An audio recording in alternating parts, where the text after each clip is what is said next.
with this computer.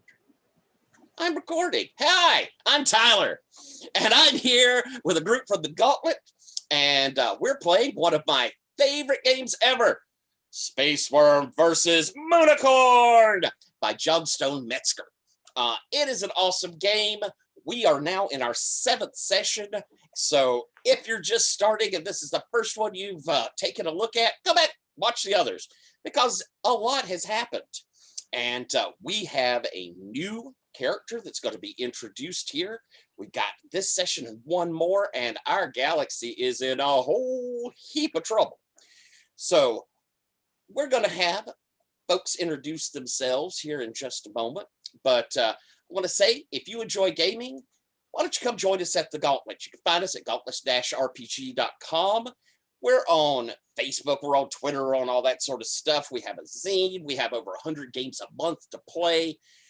We do a ton of things, and if you like gaming, I think you'll enjoy coming out and joining with us. And we've already gone over our safety tools, so all the players are aware. Folks at home, use safety tools. It makes your table a little more comfortable. And we're going to introduce our characters, and in our galaxy, all things start with our Space Wurm. Hello, my name is Lowell, pronouns he, him, and I am Space Wurm. And last time I averted a intergalactic war and managed to save the galaxy from trials, tribulations, all of that. And it is good to see that I've been able to extend my beneficence out in that way. I think we can all agree that the galaxy is a better place now than it was before. And I look forward to seeing how all of you can help contribute to that in the face of this terrible threat that we have of these beings that have taken over. And I think only by joining our forces together can we actually defend humanity and beyond. Joining our forces together under your banner. Is that? That's implied, but together, it's more important than under my banner. Thank you, Magnificence Da. Next, Patrick, why don't you introduce yourself and your character? Hi, I'm Patrick, he, him, and I'm playing Jocasta Solari, she, her, who's the Serpent Princess playbook, sort of the next in line champing at the heels of Space Wurm to ascend to power.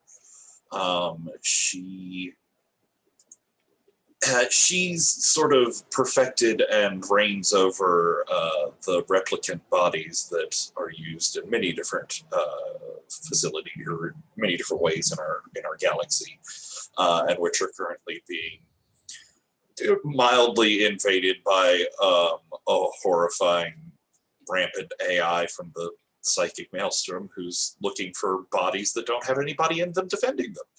And we might just have a lot of those. I've had problems with everyone that I hire, either working for Space Wurm or working for, I don't know, craziness, just like chaos and ruining everything that might make my life better. That's what they're working for. Currently, though, I've managed to buy out Space Wurm's most recent spy, and they're completely on my side and will save me from all of this. Let's see. I did pick up a new move from another playbook. So from the Alien Queen, I took telepathy, which is you can communicate telepathically with each of your brood. You can see through their eyes, hear through their ears, and direct their actions. And I think in this sense, it's less telepathically and more broadcasting through the maelstrom, and it's not my brood, it's all of my replicants. So I have backdoors and secret keys and ways to be Legion or something. I don't know. Also, I built a crazy mad science chair last time with lots of like cerebro brain things, so we'll see what that gets used for. You also picked up a child. Oh, yes, we did have a small fragment of the horrible, devouring vast AI that lives in the psychic maelstrom, who got incarnated into one of Moonicorn's favorite replicants to ride around in, and the lingering emanations of Moonicorn's rainbowiness infected the bit of the psychic vastness that went into the replicant, and now it's its own thing, and their name is Fingers, and they're very enchanted by digits and sublimbs and things like that.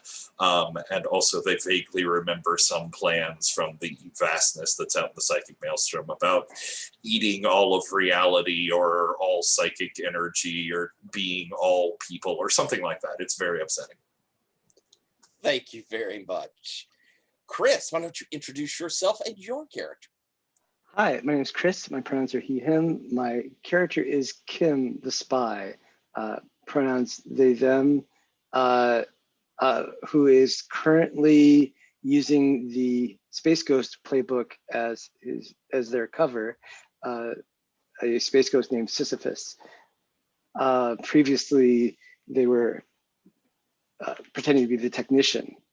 They are ostensibly working for the Magnificent Da, have sworn they're now working for Jocasta, and really have a soft spot for the cause of the Moonicorn. So kind of really conflicted. And potentially some shadowy other employer. Yes, right, which has yet to make its presence known, but possibly so. Excellent. Thank you very much, Chris. Bethany, introduce yourself and your character. Yeah, I'm playing Umbri. Hi, I'm Bethany. I use they, them pronouns.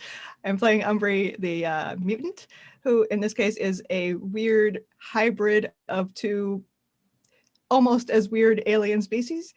They are obviously not human, although vaguely humanoid.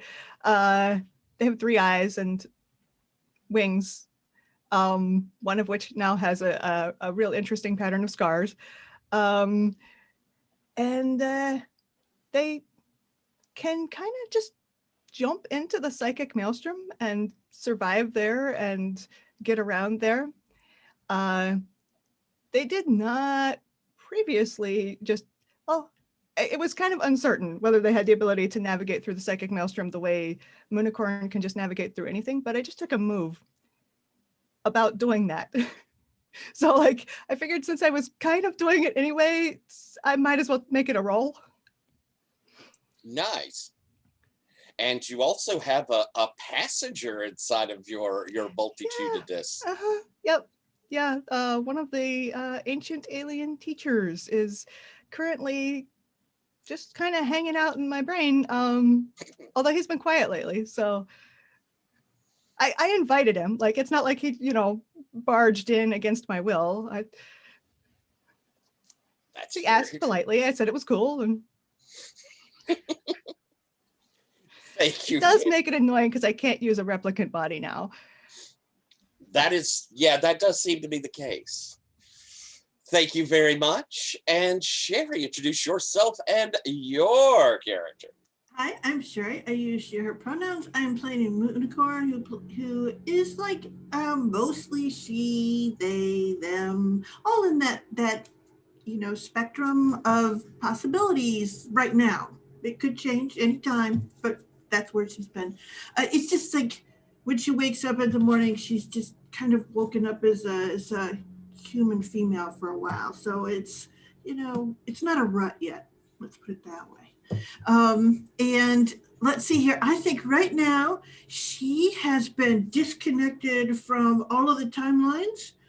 She is essentially found herself on the future planet of the throne world of the Imperium, and everything is destroyed. And I believe that she is being chased by a giant cybernetic monstrosity.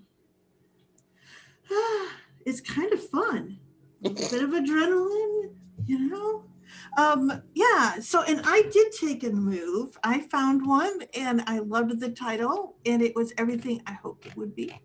when I read the move. So I took the move Glitter in the Dark. Yes. So when you are engulfed by darkness, you can merge with one property of the stars. It is yours to employ then for a single use or act before it is gone. Say what the property is, what you use it for, and if it's dangerous or not. Oh, that's cool. It just sounded sparkly. So, Fabulous. Thank you very much. And to give us a little quick rundown of, and I will try and make it as quick as possible. We started off with the aliens, an ancient alien group had woken up and began devouring our spice. At which point Space Worm went in and stopped that and put space back to rights. Meanwhile, these ancient aliens, it turns out, were teachers of all the other alien species, but had never taught the humans. And so, after contacting Umbri and Umbri introducing them to Chinema, our Moonicorn, they came to believe that the Empire was going to come and stifle all their creativity and just overlap and conquer them. But Umbri had convinced them to try and teach the humans, because then the humans would understand their sort of universal, we're all connected philosophy. We then moved on to the aliens attacking, while we began to get information that there was this vastness, some sort of unbelievably powerful, all-knowing being, thing in the Maelstrom that had a great hatred of the organics and the variables that these organics created in the galaxy, and that they wanted to get rid of all of the variables and create just one continuous stream of time that had no branches, no changes, just linear exactitude. And this led us to the aliens and Space Worm meeting together to try and come to some sort of peaceful accord, when an alien, the supposedly neutral planet they were on, in fact attacked. And we come to find out that this vastness from the Maelstrom had somehow managed to subvert them and try to kidnap Moonicorn, to extract knowledge, to find out more about them. And it royally pissed off Space Worm, who ended up turning into a massive dragon to go and rescue Moonicorn. Meanwhile, Umbri had encountered the vastness in the psychic Maelstrom, and there in its place of power, it had tried to warp and wander into her brain, or their brain, and in a fit of spitting her out into real space, had hurled them towards the sun. And so Moonicorn and Space Worm together had jumped to save Umbri out in space, which required Space Worm to rip open his massive dragon body and tauntaun in Umbri and someone else to protect them from the vacuum of space. And as they were out there to try and rescue them, Moonicorn had attracted the attention of the fleet to come and pick them up, but in so doing had been taken off out of the timeline. And that took us to that planet where we now have the enormous replica chasing Moonicorn, which might be inhabited by the vastness. That might be what we're seeing there. Meanwhile, Jocasta and Kim had had several tense interactions as they had worked on and discovered more about the vastness, and had again taken that small piece, put it into Fingers, and Jocasta was teaching Fingers how to handle all sorts of weapons, because killing with their bare limbs would be uncivilized. And so, with that going on, Brandon, why don't you introduce yourself and tell us about your character, and we're going to build some bonds for you. Sure. Hi, I'm Brandon.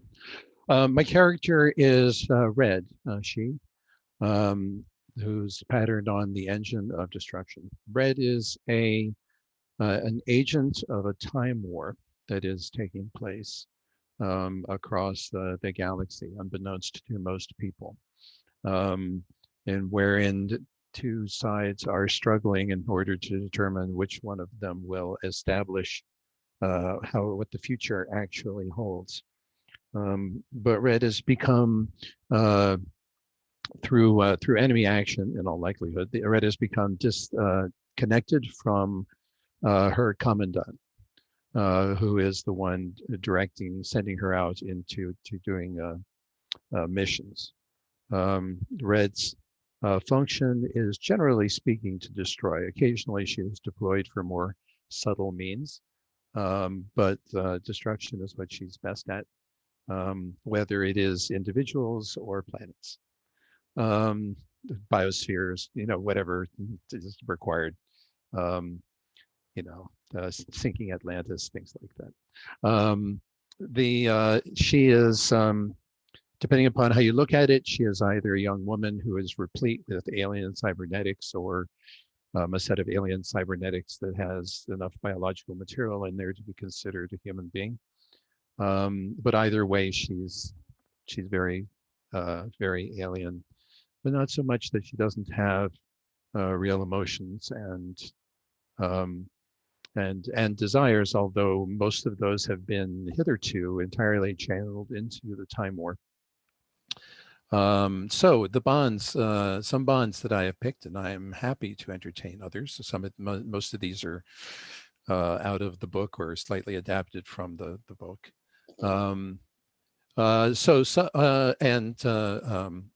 I'd like to distribute them, all around the allegiances, of course, as much as possible, because she's in a bit of a confused state, and that I'd enjoy getting pulled in different directions.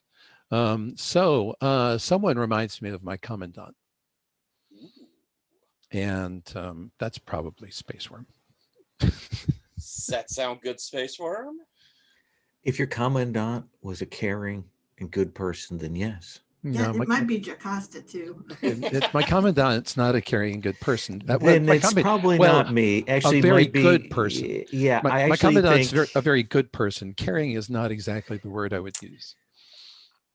in that case, I think, given my public persona, you may wish to consider Jocasta, as she has a certain authoritarian streak to her.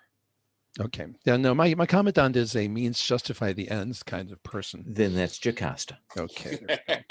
She's number 2. She tries harder. It gets so much more done on a broad spectrum of issues that I just haven't brought to the table yet. Someone seems to understand me perfectly, even though I am robotic in many ways. I don't know. Probably Moonicorn, I was going to Probably say, Moonicorn. it's me. who can, yeah. Yes, Yeah, you're my that seems fellow like my time friend. orphan. Of course we understand each other. Perfect. Okay. I am conditioned to assist someone very like blank. Ooh, that's interesting. Before we go a little further, I want to suggest to you, Brandon, that that Red the War may be the vastness taking the future the vastness sees, kind of the what we're dealing with right now, where they get rid of all the variables of time. Yes. Does that sound like a fair point? Sure, absolutely. I mean, after all, if nobody wins, then that's not a good outcome either. All right. So who do we think then might be a good choice for that? Conditioned, set up to empathize and maybe be And then predisposed. I'll give the last one, which someone seems like my opposite number, Blue, whom I secretly admire and perhaps love. Ooh. That's probably Kim. Yeah. Yeah, it might be me. If anyone is an agent, that would be Kim. Right, right. Even if I seem like the space ghost at this moment, you may detect a face behind the face. Yes, well, agents know each other.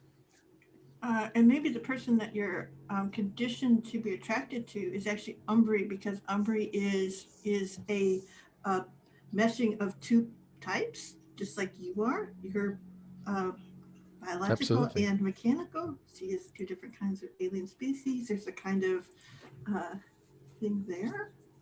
Absolutely. What do you think, Umbri? Works for me. Wonderful. And you can put one more out because you have do you see one that might work for Space Worm? I definitely want to have something for Space Worm. Let's see.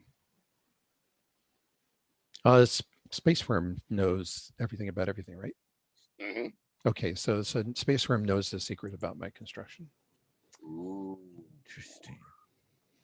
ooh, that's nice. Knows it or will know it? Both. Whichever one seems Or appropriate. had you constructed? That's Yes. Yes, who Yeah. knows? Maybe Space Worm constructed me. Yeah, I like that. I don't know who constructed me. I as far as I know, I was always like this. Space Worm will have constructed you at some point. Yes. Space Worm in the future will have constructed me From Skynet. to go back in the past and never mind. Okay. And we've somehow lost Language. No, Patrick. that's fine. That's just his English breaks down after a certain point. It's fine. No, I don't have a problem with that. Okay, so there we go. All right, cool. Now looking over everyone else's, do Umbra, you think you've got a bond to give back to Red? Is there something that would fit, or something you'd like to throw in? I could replace Golden Tier with Red being friends with my boss. Yeah, I mean, since your boss, well, yeah, since your boss is Shikasta. Since my boss reminds her of her commandant. Yes. Yeah, all right. So go ahead and put that in. Chris, anything you think fits for you?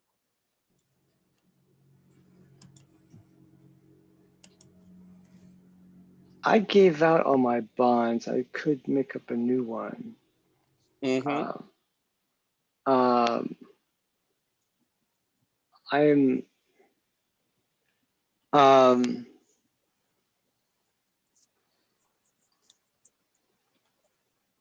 I think I'm not in a secret club with Red, but I think I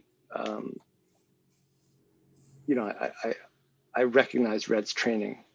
Okay. So I have a professional respect for that. Very good. I like that. That's very, very good. Sherry, anything you're seeing there? Let's see here. Oh, I stopped looking at my bonds. I just make them up. So I don't blame you. Yeah. It's fine. So I think how about I always wait. Like Red is the other side of my pendulum. Like whenever I'm doing things and whenever Red is doing things, we are reacting and counter-reacting to each other. Ooh, I like that. That's interesting. Yeah, not opposite, just another force. Patrick will be with us shortly, but unfortunately, his computer decided to restart. And great magnificence. Any of your Currency. Yes, so Red is currency. Very good. All right. Where we last were, and I'm going to go ahead because it probably will take Patrick a few minutes and go ahead and get us started in that I kind of want to do we saw, this is a little bit of a previously, kind of a flashback moment, because it's been a couple of weeks since Moonicorn disappeared. But we're going to start our episode by seeing out in space.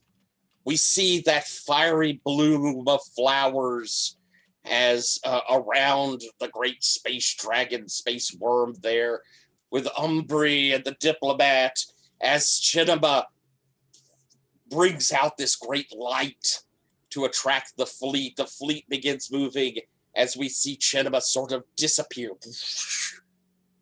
The fleet comes and picks her up, and we see the fleet, or picks everyone else up, and we see the fleet kind of move off as discussions are being had.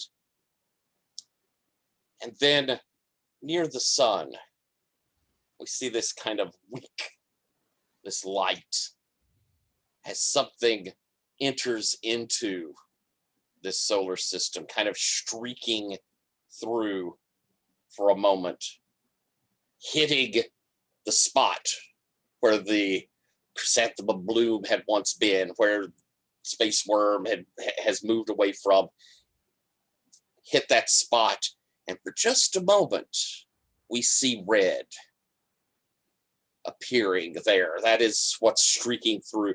And as they hit that spot, as she hits there, drops into the maelstrom, into the hyperspace, and goes out of screen. So the appearance of red coincides with that moment when Moonicorn has disappeared off.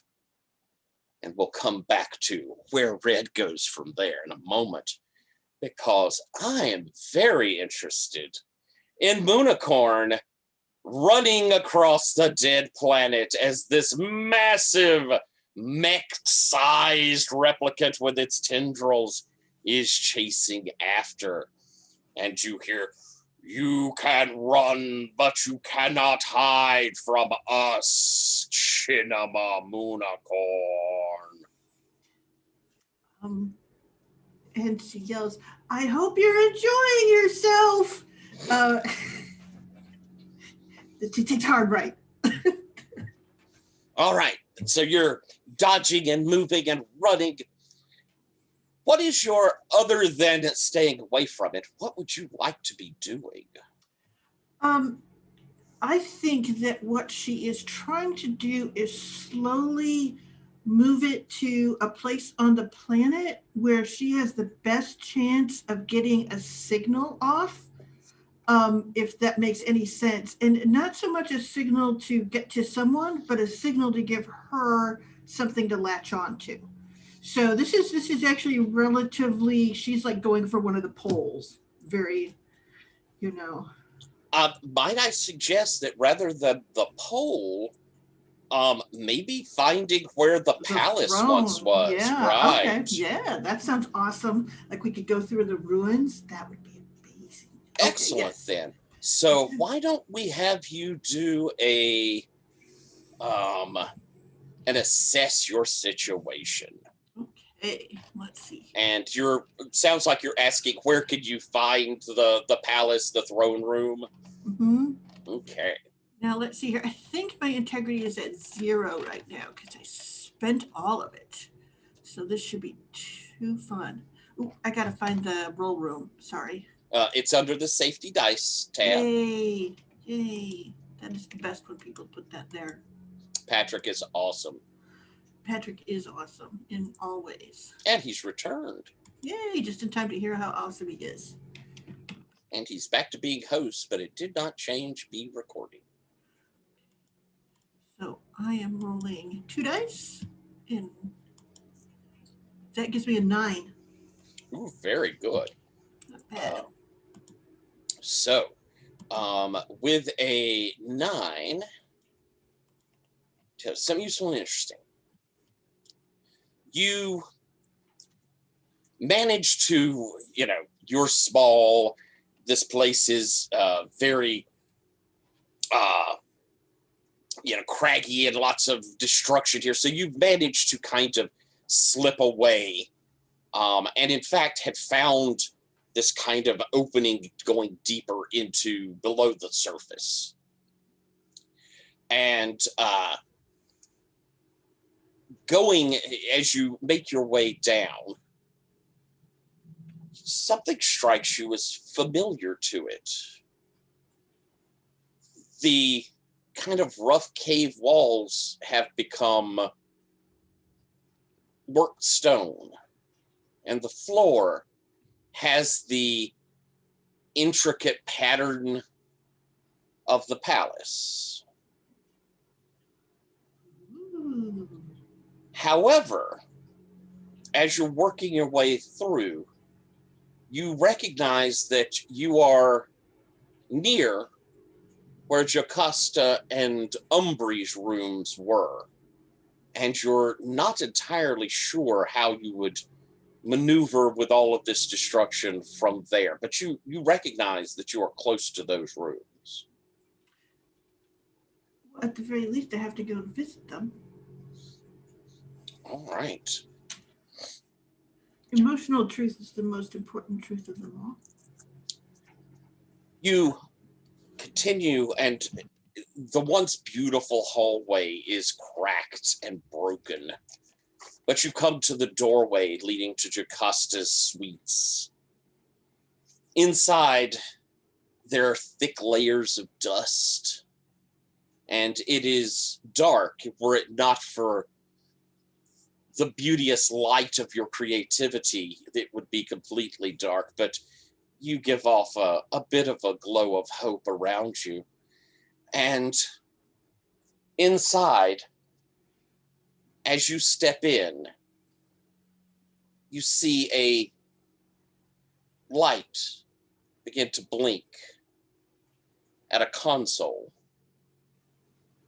Ooh, I like lights. Let's go see.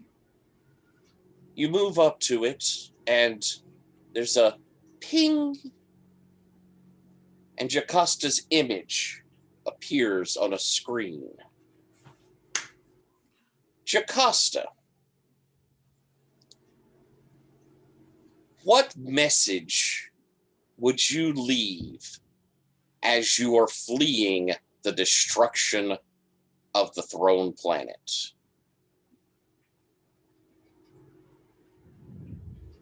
I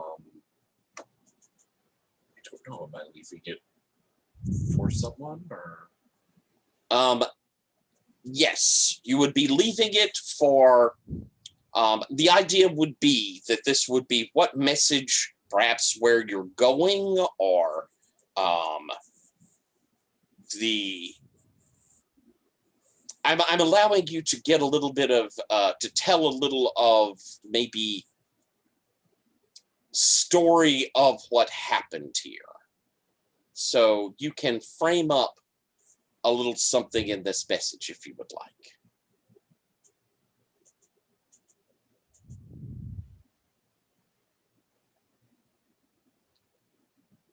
A possible future.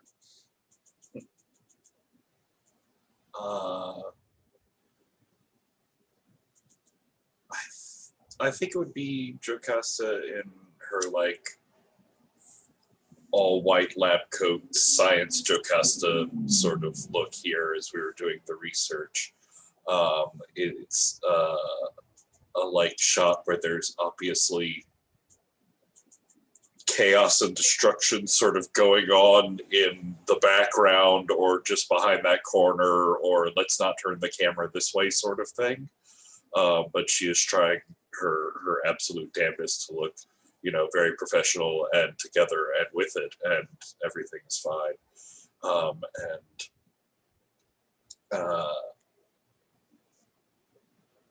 I think what it is, rather than like a message left behind, this is like a fragment of the last message that went out, maybe. And so it's her in the middle of a conversation, saying, everything is under control here, Magnificence. There's nothing you need to worry about. The experiments are taking a little bit longer than I had anticipated, but I'm sure that once Chinema actually arrives, which she'll be here soon, Once she arrives, the actual essence of Moonicorn will mean that the next one won't, and that's where it cuts out. Moonicorn, you Yes. see that. Ooh. I think she looks at this. Jocasta is so brilliant. Thank you. And you'll see her take that little storage device that she has the universe on, and she will copy that message onto it. Okay. And yeah, and so she has that. And she's like, okay, I think I'm ready. And she goes back into the hallway and she keeps on running. She's heading for the throne room itself. All right. We're going to cut away from Moonicorn delving through the ruins of the throne world and move to our current time where Red, you have shot through the hyperspace and are going to be coming out. I'm going to offer you the choice here of, do you wish to encounter Umbri or the Magnificent Da?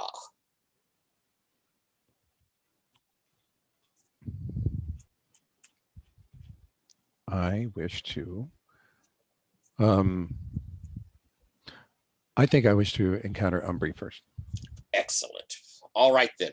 So you're traveling through the hyperspace, and around you, you're programming that you can key off that the enemy is around. That it probably hasn't noticed you yet, but it is all around you. You are behind enemy lines. And then through the maelstrom, you see a figure. Their wings alight as they move through. Umbri, where are you going? I mean, I'm searching for Chenema. I think I'm going to, what was the planet where Chenema had to talk to the alien like sages? I think that's where I'm headed first. Excellent. All right. And so, Red, you see this figure kind of moving towards you, and Umbri, I think you sense, with your psychic abilities, something strange ahead. Red, what do you do?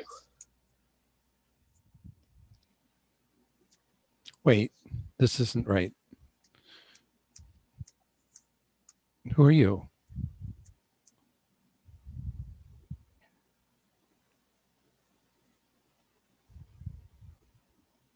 Who are you? Normally, I wouldn't answer that question, but this is a very unusual situation, and the enemy is all around.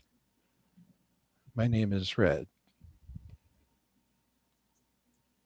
I'm Umbri. You don't sound like part of it. Not quite. Similar, but not quite. You look familiar, and yet I have never seen you before. I have never heard that before.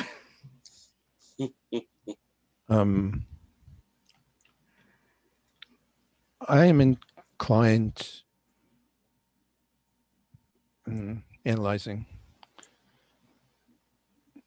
No, definitely I have never encountered anything like you before. Nevertheless, your pattern is consonant with the contact that I'm supposed to make.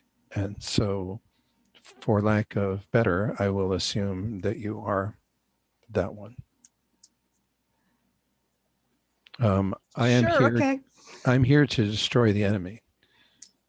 Hey, all right. Good luck.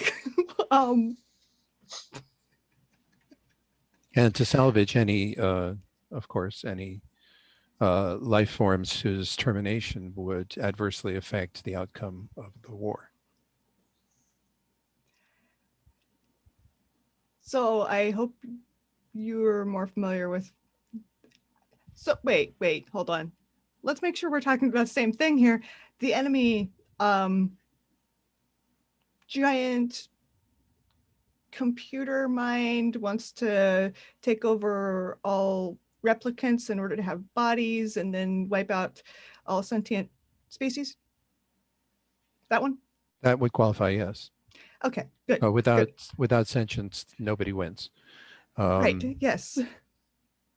Certainly my side doesn't win. So first priority has to be to stop the ones who would terminate the war adversely.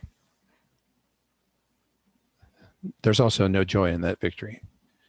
And there's also no joy in victory or loss in that sense. I mean, it's one thing to have the other side best you. It's yet another thing to have some third party crash the whole thing. That's not acceptable. So you're here to keep something from destroying the universe so that you can take it over. So that my side can win the future. No, not take it over exactly. Just assure the appropriate outcome. But first things first. Right. Clearly, I'm here to, if you are against these entities, which I don't know what a replicant is, but I doubt you're one. No, I actually am, for some reason, not able to use replicants at the moment. They're basically created bodies that people can shift their consciousness into. How do you not know this? I'm from, is this timeline? I think this is 217. I've never been to this thread before. Oh, okay. Yeah, and in fact, I'm not entirely certain how I ended up here. There must have been a quirk in the.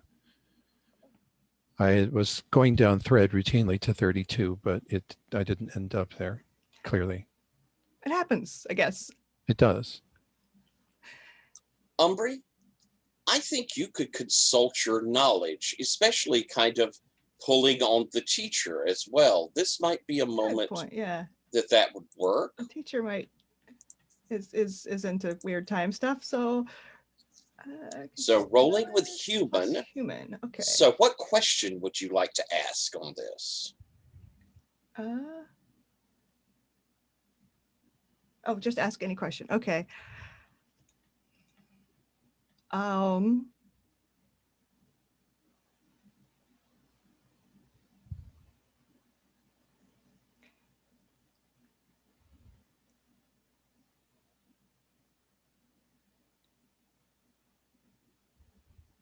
Like, I think my question is like, how can I like push her or give her directions or whatever onto the right timeline so that she can go destroy this thing? Okay. Then let's roll and see what you get. Where's our, there's our dice room link.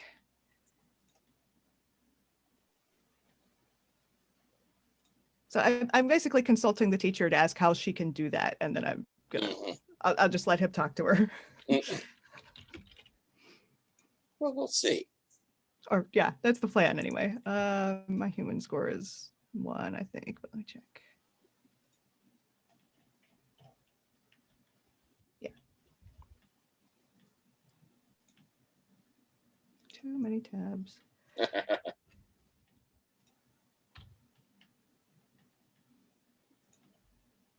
Yeah, that's a 6. Ooh, well, Red, do you think you can help in this any? Yeah, I mean, I can answer the question. Well, helping. Yeah, I mean, you can, yeah. And then in this you could roll, but yeah. To roll to help? Roll to help, yeah. Absolutely. Okay, so I'm rolling plus bonds? Correct. Gotcha. And I think this is probably you explaining out kind of the I got it. timeline. I got an 8. Ooh, okay, excellent. So Okay. So yes, I'm going to give them. Going to give a +1. I also expose myself to danger, cost, or retribution. okay. I shouldn't necessarily. Again, it goes against my directives to give this much information, but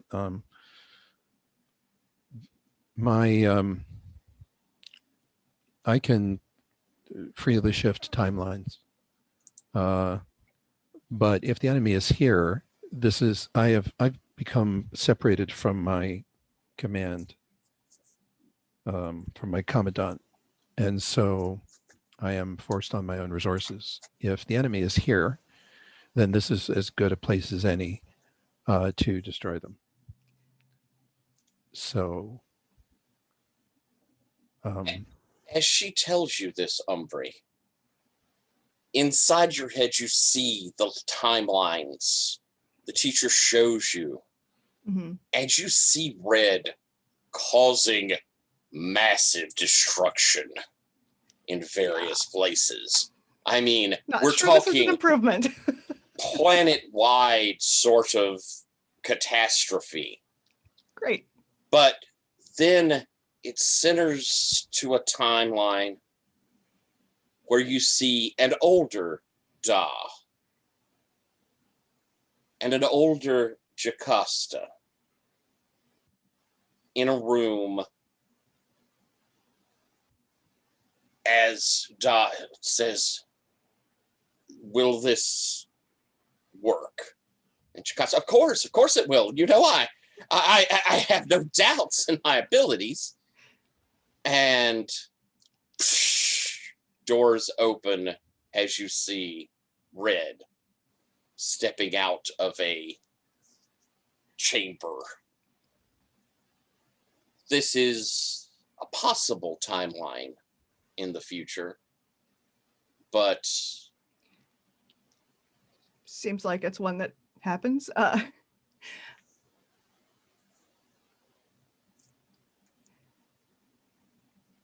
I've upset you.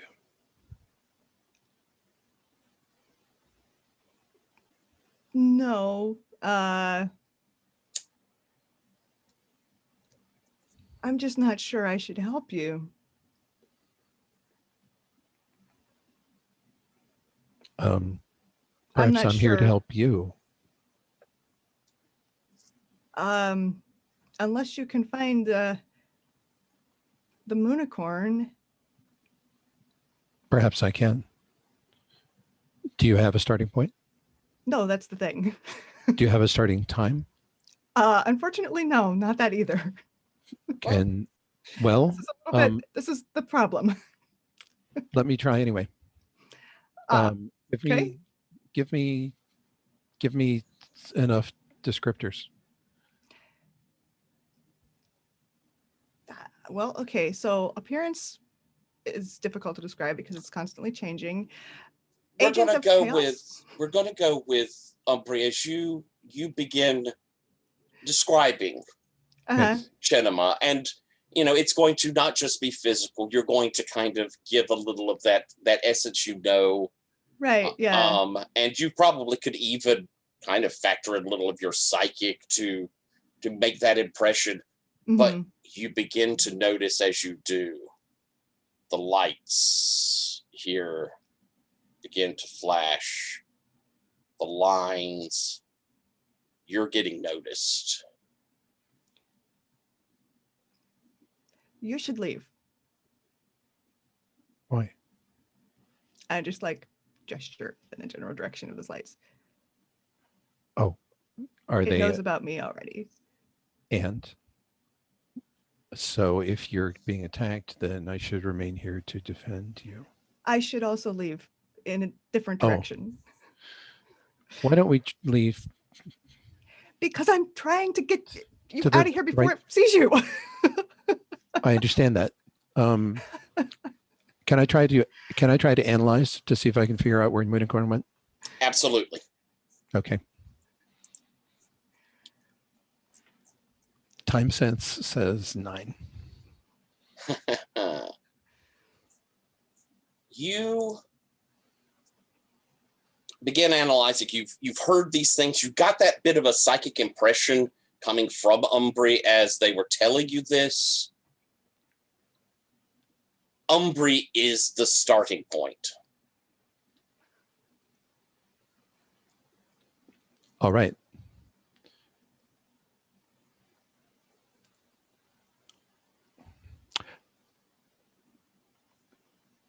We used to stay together. I can help you find this Moonicorn. How many planets will you destroy on the way? None. Why should I destroy one? I Unless just get this they're impression enemy, about you. unless they're enemy strongholds. I'm designed for destruction. That Right. doesn't mean That's that a bit doesn't of a mean that I problem for am me. compelled to destroy. I'm fully sentient. I'm a person. I may not look like it. Oh, All right. You know Moonicorn, what? the path for Moonicorn starts at your locus in space-time, and it goes on. I can see it. We just have to follow the line. Great. So, Okay. if will you take my hand? I will shift us. I look at you very doubtfully. I'm like, okay, I've just seen these visions of you. And Umbri is normally a pretty trusting person who but you see visions of someone destroying planets, you kind of get a little bit of feeling about them. But I do. you take their hand, okay? And I will follow the thread towards Moonicorn. So we'll dimensionally shift out of this spot. Then we see kind of the image. What does it look like when you shift? What's the camera see? The camera sees space-time ripple. As you know, and the star patterns. It depends on how fast it's happening, but star patterns change. That it seems like planets move in their orbits with incredible speed. The sort of camera viewpoint shifts radically across the sky. Excellent. And so we see this shifting as the stars move, and we shift scene. I think I'm going to go to you, Da. Oh, magnificence. When we last saw you, you'd had a rather traumatic moment. How did you respond to that? You will be able to get things reconnected, but how did you respond to that? What do you mean? What do you mean? It was a great victory in all of these things. I mean, and Moonicorn sacrificed herself to save the galaxy. We are building memorials to Moonicorn and to the efforts that they made to bring peace between the Empire and the alien species. I mean, more specifically, yes. When the throne room went black, and for that moment, you were disconnected from the people. We don't talk of that. Ah, I see. I think that I need to have a conversation with Jocasta about that. Ah, then I think we will cut then to Jocasta. You've been summoned. Would that be correct? Oh no, I have a new move. Oh, what have you got? Snap micromanager.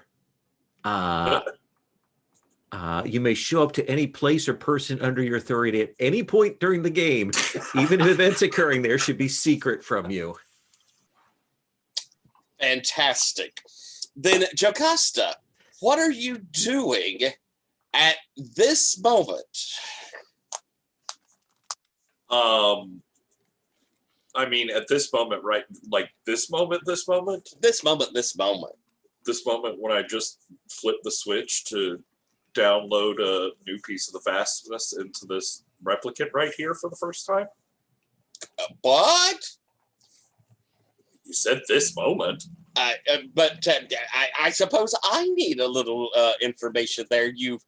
You've connected with the vastness itself, or you mean a piece that's from fingers, or? Well, I mean, fingers help me find the signal to tune into, but yes, I have another replicant body that I'm pretty sure was one Shinema was playing with at some point, so that's probably fine. And I've downloaded a number of Chinema's childhood memory engrams into it, and then fingers help me find a frequency to tune the psychic maelstrom antenna into to download a piece of the vastness into this replicant right here. I think I just hit go on. Then let's have you do something dangerous, and then we'll have magnificence appear.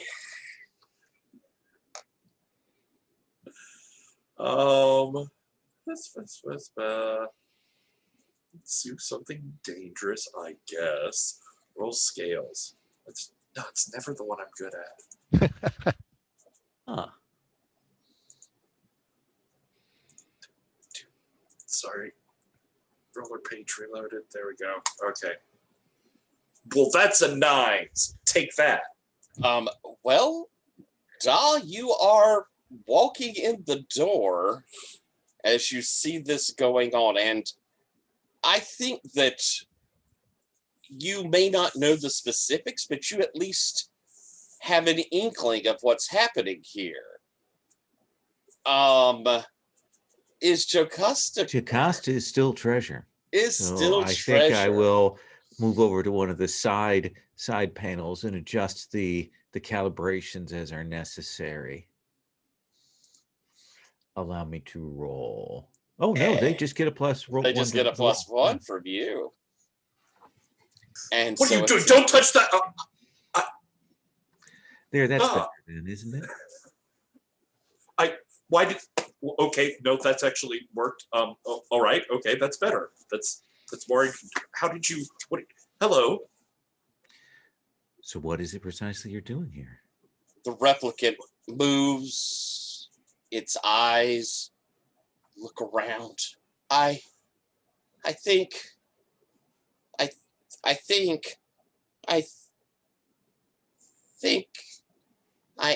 am recreating an experiment. I found the vastness's weakness. Oh.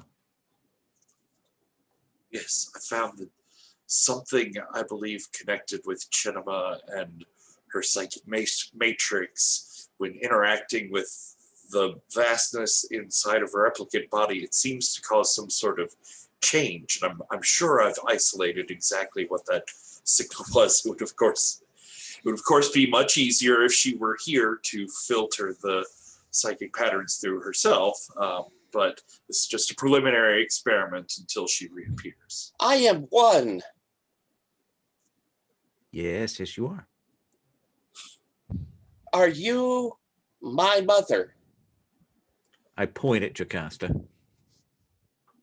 Yes, dear, of course. Have you considered the idea of appendages? I have limbs. Jocasta has a clipboard that she picks up from the thing and checks off, like amazement at parenthood, amazement at limbs, just on her checklist there. I have seen the light of the Moonicorn. What? The light of the Moonicorn resides here. It once filled this space. It once did, yes. I am one, and no longer the multitude. Yes. How do you feel about that? I am amazed. Seems appropriate. So, Jocasta, if I could have a private word with you, I'd appreciate that. Of course. You just wait here. Fingers and oh shoot, what's my assistant's name? Pascal. Pascal. Fingers and Pascal will be here soon. Just don't touch anything. Is Kim here? I don't know. Kim, are you here? I know that you were sent to investigate the neutral planet of the diplomats to see about the connection with the vastness they had, but I don't know what you're doing. You can do anything you want. I will, yeah, I don't remember how that worked out, actually. You were just given an assignment when we ended last. Okay. So it very well could be that I've just given you the assignment and don't expect you to have left yet. I think that works. Yeah. Okay. So then I'm skulking about. I phase in through a wall.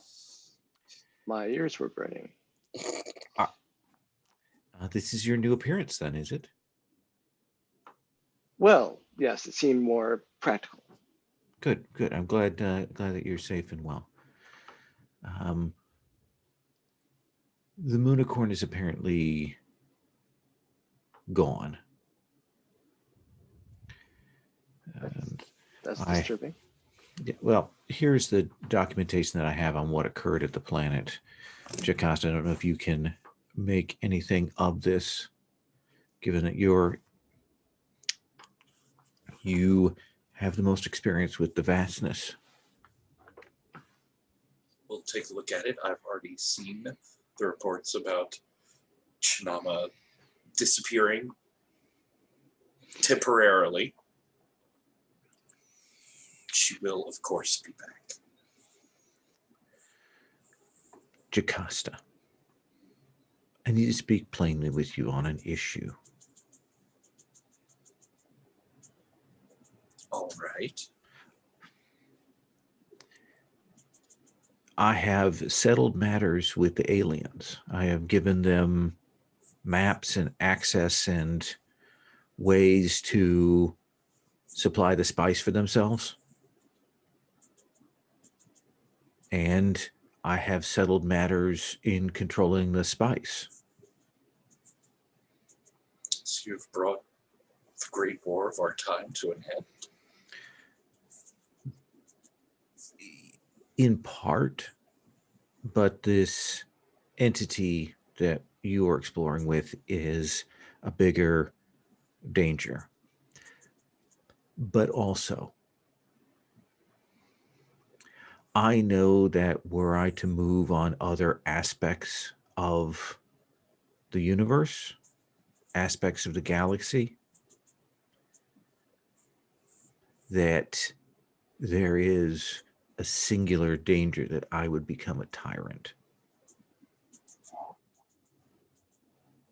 I don't believe that would ever happen. I wish Look you to at know what you've done to save us from this crisis already. Wish you to know that I consider you in charge of that third pillar. The cybernetics, the replicants, all of those things are under your authority. I've brought the seal for the imperial monopoly on that to you. I don't know what to say. If you can find a solution to this problem, to the vastness, then I will publicly name you my heir.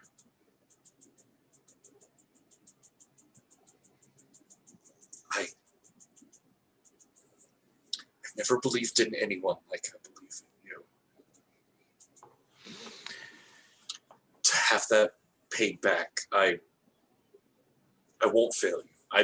I won't. Whatever resources you need, ask and they shall be given to you.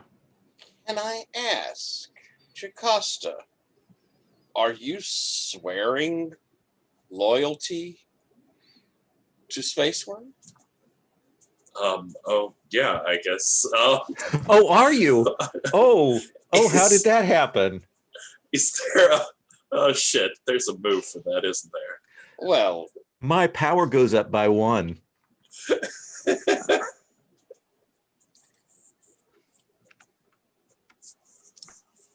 Thank you. Can I just see that seal? No I problem, think it's buddy. really, really interesting. I Can I see it I with my have hands? I have a rapid scout ship in orbit to take you by the quickest subspace route to the planet, Kim. Thank you. If you can undertake that task now. But I wish to tell you that the energies of the Empire will be behind you in dealing with the vastness. It struck at the throne world, and it is a threat to all sentient formed peoples. Understood. Good. We'll take care of this. Well then, in that sort of manager way, I think we're all good here then, right, everybody? okay. Okay. I guess. Would you like to stay for lunch? Yes, that would be lovely, and then I will leave. Jocasta, am I correct that where you're saying there, you've been looking for Chinema, did you look into like the information of when they disappeared? Have you done any actual looking for Chinema, or have you been doing other things? I mean, I've been heavily distracted here, but I've sent people out looking for her, and I've sent out messages on any sort of way that I can think of. I don't believe the reports that she exploded or something. She's obviously just somewhere else, and she does that sometimes, and this is a long time for her to just be gone somewhere else, but she does that sometimes. I was kind of, I think, implying that I was following Jocasta's information, or right, such as it was. Yes, definitely.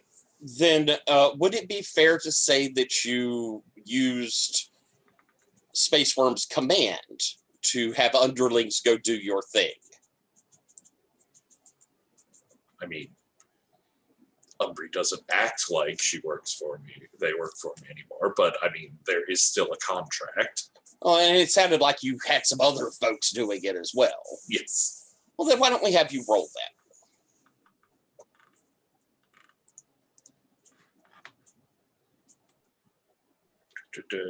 What's that one?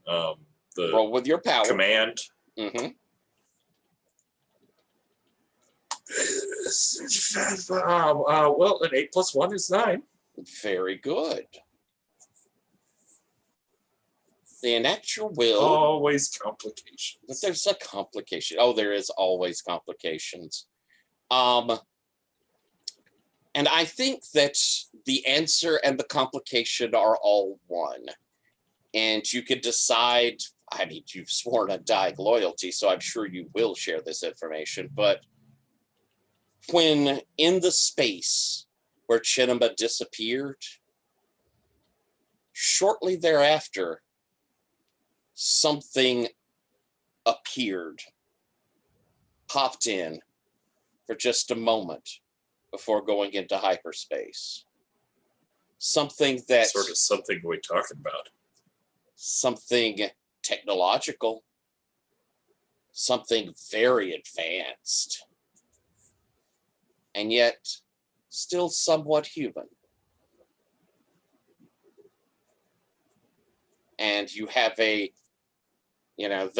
have gone in and from the fleet have managed to pull up just one tiny still image just out there that you had hit the enhance button over and over again until you see red. And do you have a bond? Because you're the only one you dropped out when we were. Do you have a bond you can give to Red? Yes. Well, Or make something up, something that fits in here?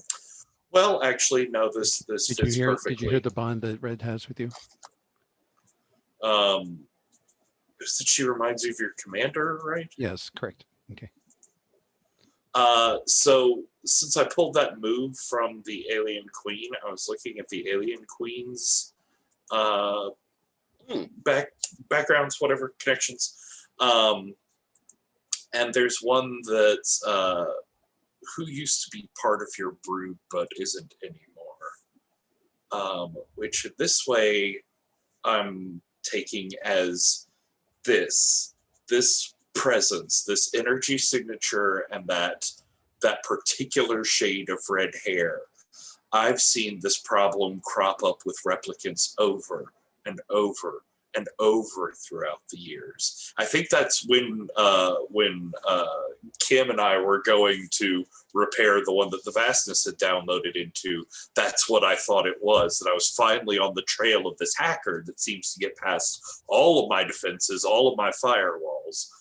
And timey-wiminess, I like the idea that, like, this Red has never seen the replicants before, but in interacting with them here, future Reds will come back and steal them for a mission, use them for a thing, like keep stopping by through this time just to steal my replicants. Ooh, that's neat. So, do you tell Magnificence Da this information? That this image that appeared at the exact spot that Shinema disappeared a few moments later. Yeah, I'll as part of the I don't believe any of these reports. I'll slide across this image on like a hollow pad. Here, you see that? You see that explosion of energy right at the moment when she disappeared? Mm-hmm. I've seen that before. Been following this hacker for years. I think this is a step up. They've done something with Shinema. They've abducted her or interfered with her somehow, and this is their next step in things. Do you think there would be some physical trace or a distortion there that could be followed from that location? I've had a hard time getting anyone precisely close to it, but if you would give me clearance through. Absolutely. Kim, I have to change your orders here. Well, it's the same system that you were sending Kim to anyway. Yeah. You consider yourself in Jacasta's service. All right. So many layers. I will leave you to it. We will have dinner another time then, Jocasta. It seems to always be till another time, but I can't wait. And I will depart. And we will take our break here. Let's do 7-10 minutes, something like that. We'll get back in and see y'all then.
Patrick, I said, but you said you didn't want to play it, but I just want to say, are you sure you don't want to play against the Dark Master?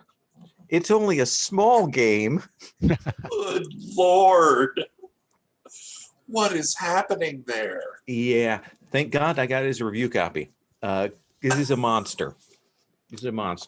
How many pages is that? This is It's Oh my, what you insane. got? That's a book. Yeah, 560 pages. Against the Dark I grew Master. up when the internet was in encyclopedias. I thought That's that was thicker a- than any encyclopedia. I thought we that ever was a had. game. I thought that was a game box. Right? Nope. It is a retro clone of Iron Crown Enterprises Middle Earth role playing. Wow. Wow. Wow. With all the Middle Earth stripped out and all of those delicious crunchy system bits. Oh, I All love those some Merv. charts. Yeah. We did too. So much Rollmaster. The thing is though, it's really weird to look at the massive section on races and cultures in this that are wow. Maybe a little more retro than they need to be. I was looking through and I was like, ooh, wow. Maybe not a good year for that. Wow. Ooh, Yeah. It's It's a a little lot much. of game. Yeah. that seems awesome though. Yeah. I am always in favor of a game book you could actually bludgeon someone to death with. Yes, that and Mage the Ascension, and I got those two, and and the 2-volume Guide to Glorantha is also. Mhm. Oh yeah, like- no, but the Guide to Glorantha is completely worthwhile. Oh yeah. And but I in the mean- slipcase, it's you could really murder somebody with. Oh, that. you could, Yeah. but I mean, it's just, but it's I just open that to random spots Oh yeah. and read cool things that I didn't know, and I ran Glorantha for 6 years. All right, kids, let's hop back in because I think we're fixing to get a meetup. Is it going to be a meet cute? Let's see how cute it is. As Kim and Jocasta are streaking through first the hyper and then coming into the system, going up to the exact coordinates where Chinema last had disappeared. The two of you are there. Jocasta, what do you do once you arrive?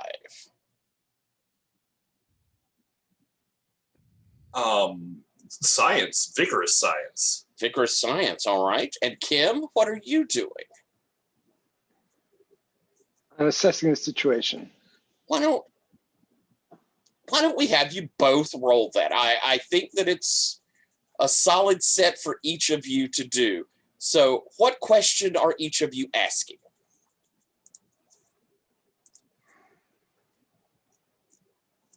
Jocasta? Yeah, it's as much as vengeance is a strong guide star for her, I think I have to ask what happened to Chinma. Okay. And Kim, what are you asking?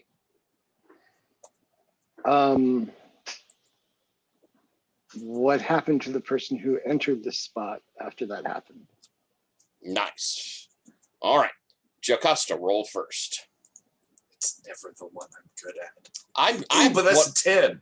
Yeah, I wonder which one you're good at, but a 10, that's fantastic. Awesome.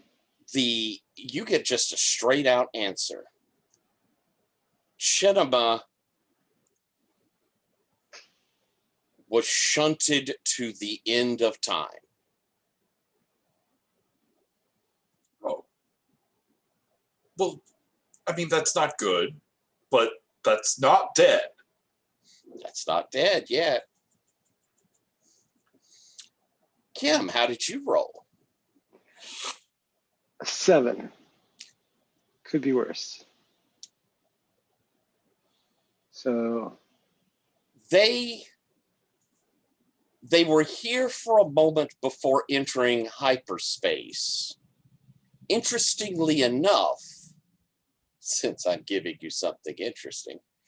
Interestingly enough, they came from not this galaxy in the sense that they were in a parallel one. Oh.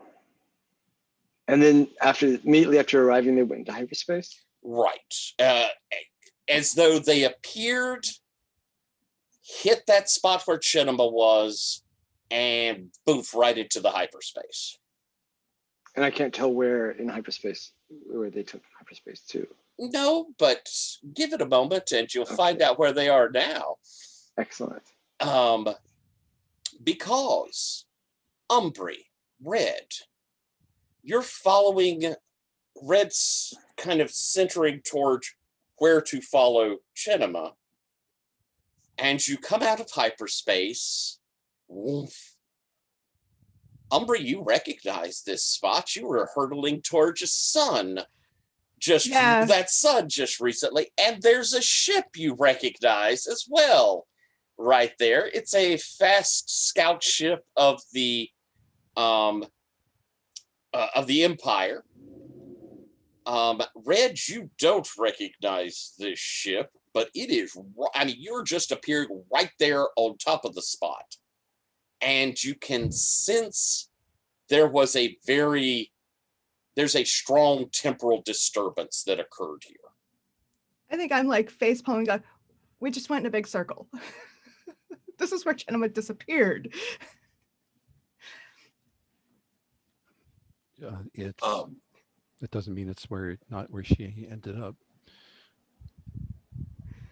Do y'all in a ship or just out? I think they're just out. My guess is that Red doesn't have a problem with the vacuum of space, and Umbry has some protections. Can't hang out here for too long, but I think there are just an upsetting number of guns that unfold from the sides of this ship as it turns prow on towards, well, it's hard to say that it would be towards one of you over the other, but in your general direction. And I think there's a comms call. Is that a threat? yes. Should I knock it down? No. Let me call them.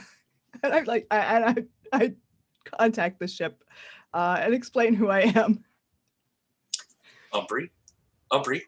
Now, Hey. I just need you to not make any sudden movements, but the creature that you're next to is very dangerous, and I need you to get out of my shot. I know you created her. Okay. And I like blink back into the psychic maelstrom. Oh, fudge.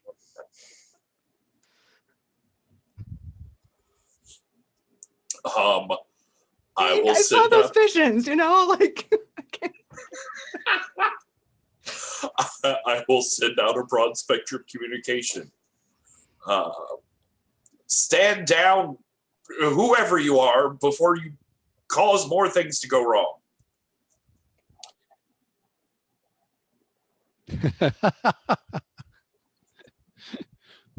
What do you mean by stand down? Stop sending people to the end of time. And also bring back the people that you sent to the end of time. Wait, did you do that to Umbry? Good, you're starting to ask questions. I think you're jumping to a lot of conclusions here. I brought Umbry here. We're on the trail of the Moonicorn. What? The one that you're... What do you mean you're on the trail? You're going back to finish her off?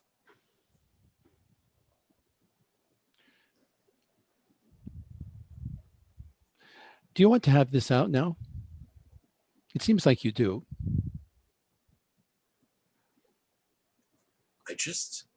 need you to explain several $1 billion worth of stolen equipment over the past 5 years. Much of it ended up crashed on comets. I haven't stolen anything. But do you deny that you have come in and stolen replicant after replicant from storage facilities all over the galaxy? I do deny that. Well, I've never encountered a replicant, to my certain knowledge. That's. Am I putting together this is the guy who is from an alternate universe? Gal, yes. Sorry, Gal.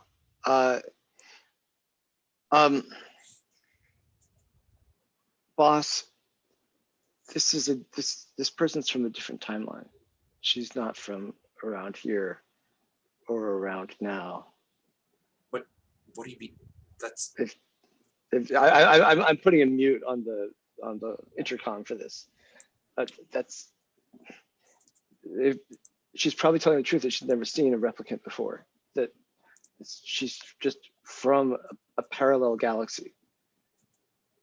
So, well, whoever you think she is, and I'm sure she is very dangerous.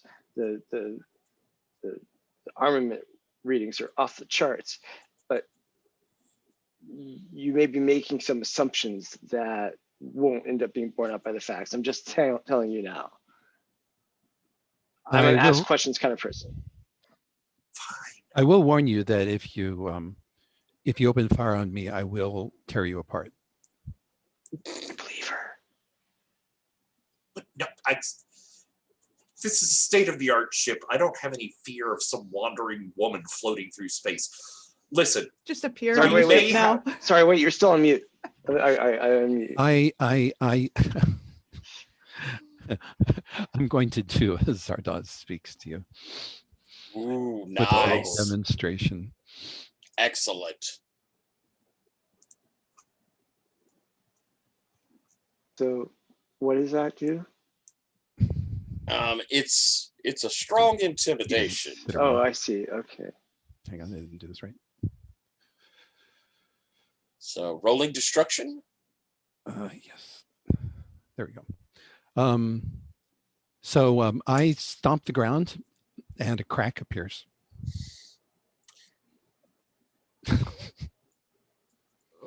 And and it's truly impressive. Ripples about 100 ripples about 100 yards from where I sit. But we're also in space, which I think makes it even more awesome. Yeah. Oh, okay. Are you in space?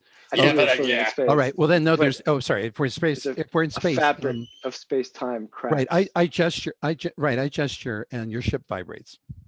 The entire ship. So you can roll. I just made. Yeah. I made space-time move. Nice.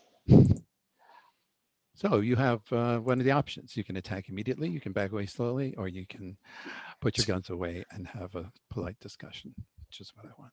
Do what you want. It is an impressive moment. What do you do, Jocasta? I pretend that it's fine, and it didn't almost rip the plating off the ship, and it's fine. And I will open the communications back up. It has come to my attention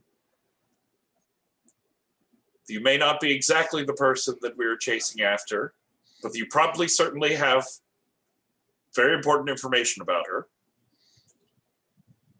And can I for see the moment... Are you projecting your face? Sure. I say, Commandant?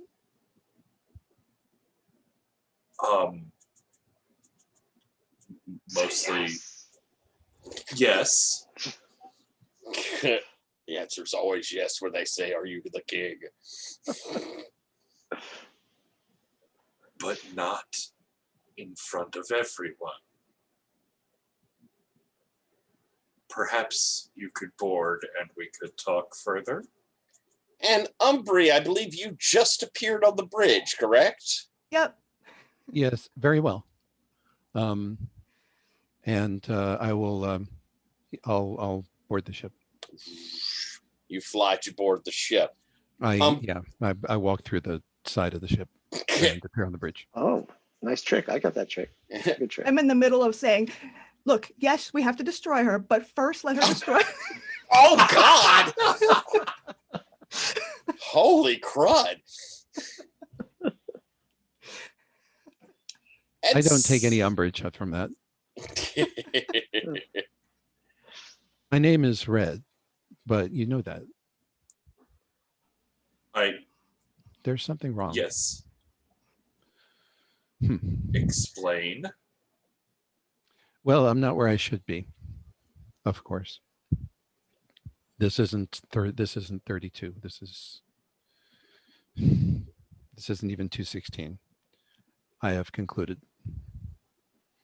But nevertheless, the enemy is there, and that's enough.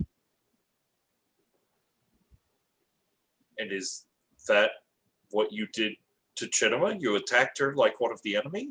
No, of course not. She's Chinema, if my analysis is correct, is vital to the continuation of certain timelines, and therefore should be protected from the enemy. But at any rate, the enemy desires to essentially eradicate all sentience, and so therefore must be dealt with, no matter what side you're on. When you were saying those numbers, are those timelines? Yes, in a sense. I mean, obviously, there's there's an extraordinary number of timelines, but they're not all important. Well, if it's timelines we're talking about, maybe you could help me make sense of some of these readings. According to the scanners that I have turned on this area, something sped through a time gate to the end of the universe, which is A, not possible, and B, not a thing that my scanners can measure. Let me see if I can help.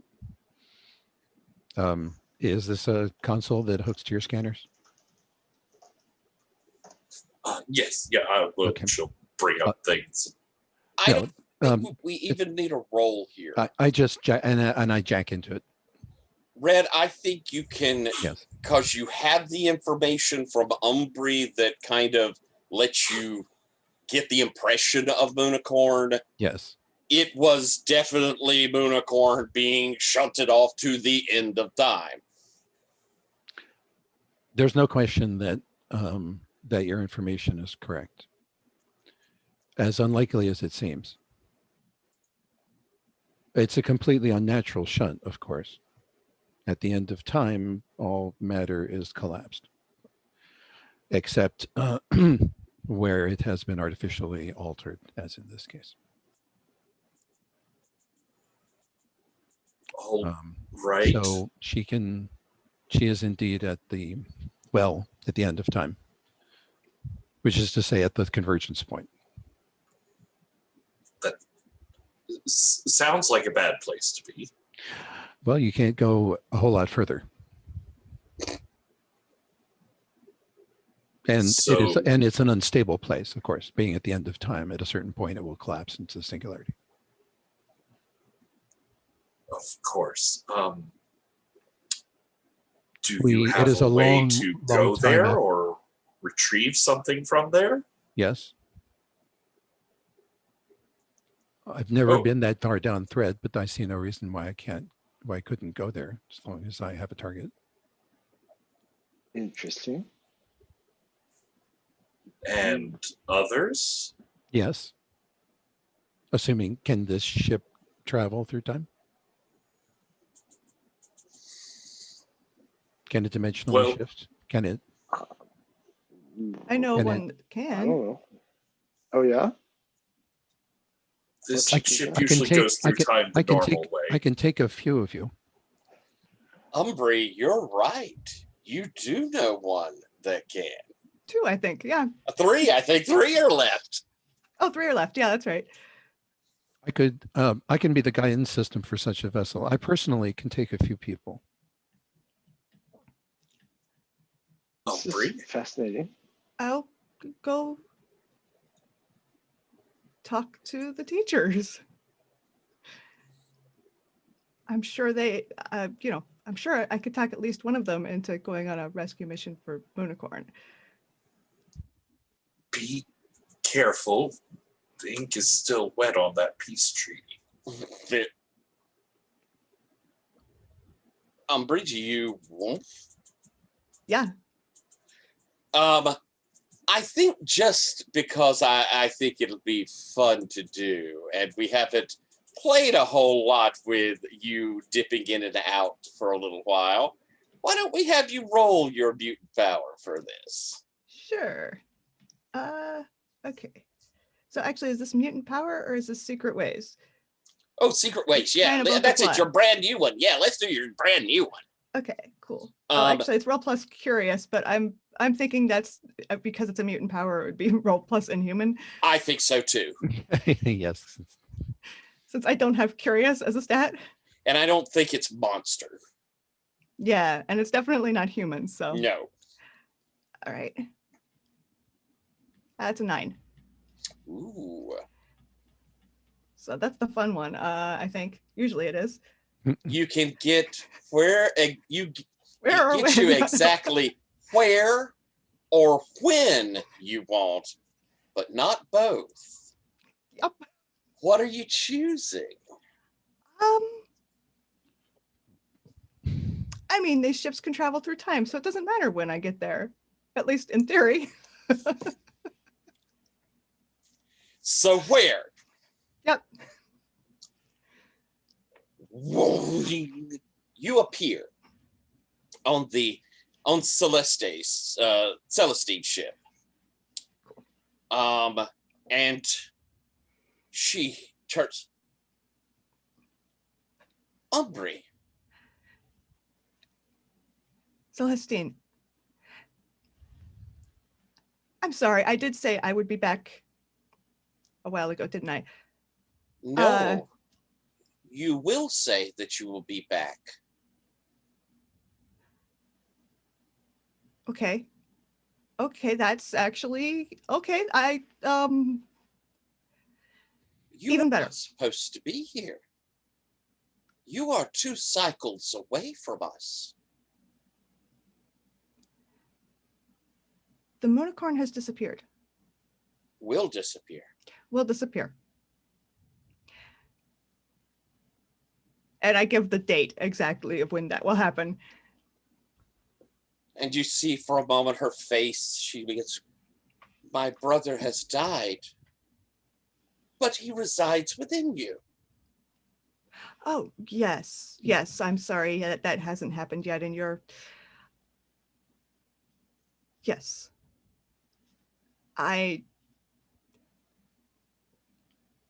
It would be nice to find him his own body, but the one attempt to do that was not good. To take him to his body now would cause a terrible paradox. And I look out the viewport to see if the ship that I There's stole and flew there's into the 3 sun other ships around you. is there. I am glad I came to this ship then. What do you need, Umbry? Moonicorn will be somehow sent to the end of time on the Imperial Throne World. The end of one timeline. And she moves up close to you. And you feel that kind of communication both with you and with the teacher within you. Mm-hmm. As she says, an enemy wishes to destroy all the timelines to bring it to one. Yes. I will help you, Umbri. Though I cannot say what it will do to the future. At least there will be a future.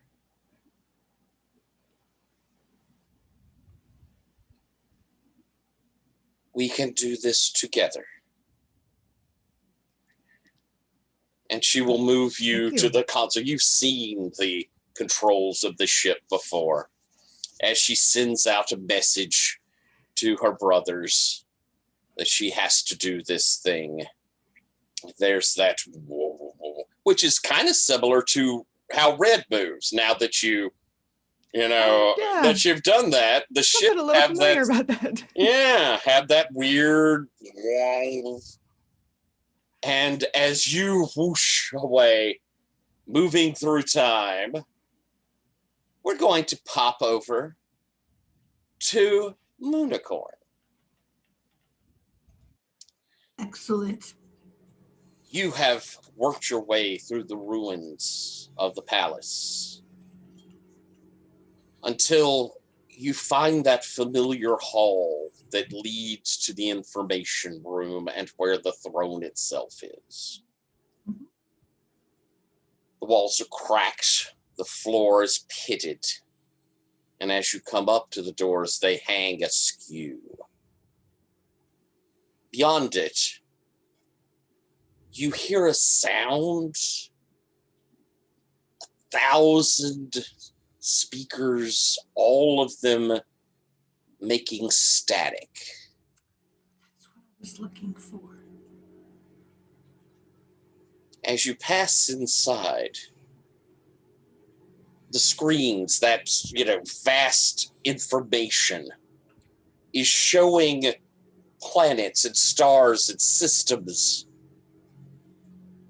but all of them are dead, stagnant. And it's kind of overwhelming, that moment looking up at nothing happening. And it then takes you, it's probably that keeps you from noticing that there on the throne, wrapped in with wires and tubes and cables, is the magnificent star.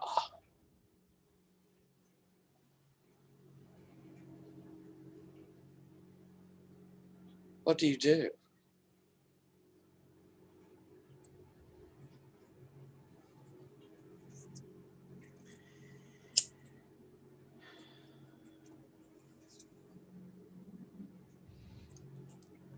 I go up to Magnificent Star.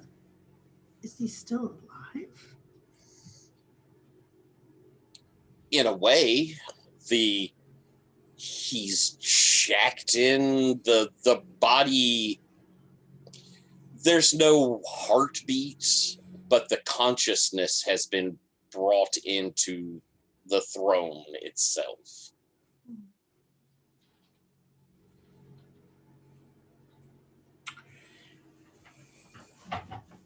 So, I think she takes one of the cables out and she plugs it into herself. Ooh. And then she does it to another and another and another until she can talk to Da. The All Da right. that is there. You begin doing this, and I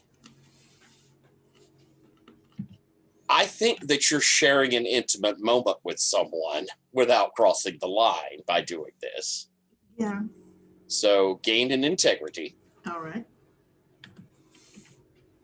And the Magnificence notices you and can speak. Lowell, I'm going to let you play a little with this. I have ultimate faith in you.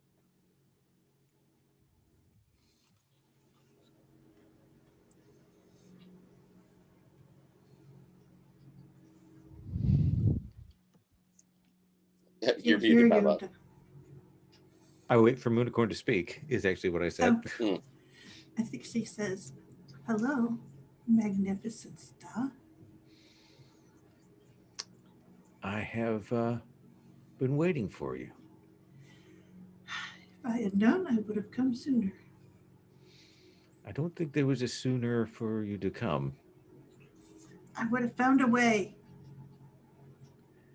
I'm here to tell you that they're coming for you. That you're not alone. And that your friends are going to find you. Okay. What can I do for you? You can go back and you can save the galaxy. That's all I ever wanted. See, I know you were my favorite. I have hope.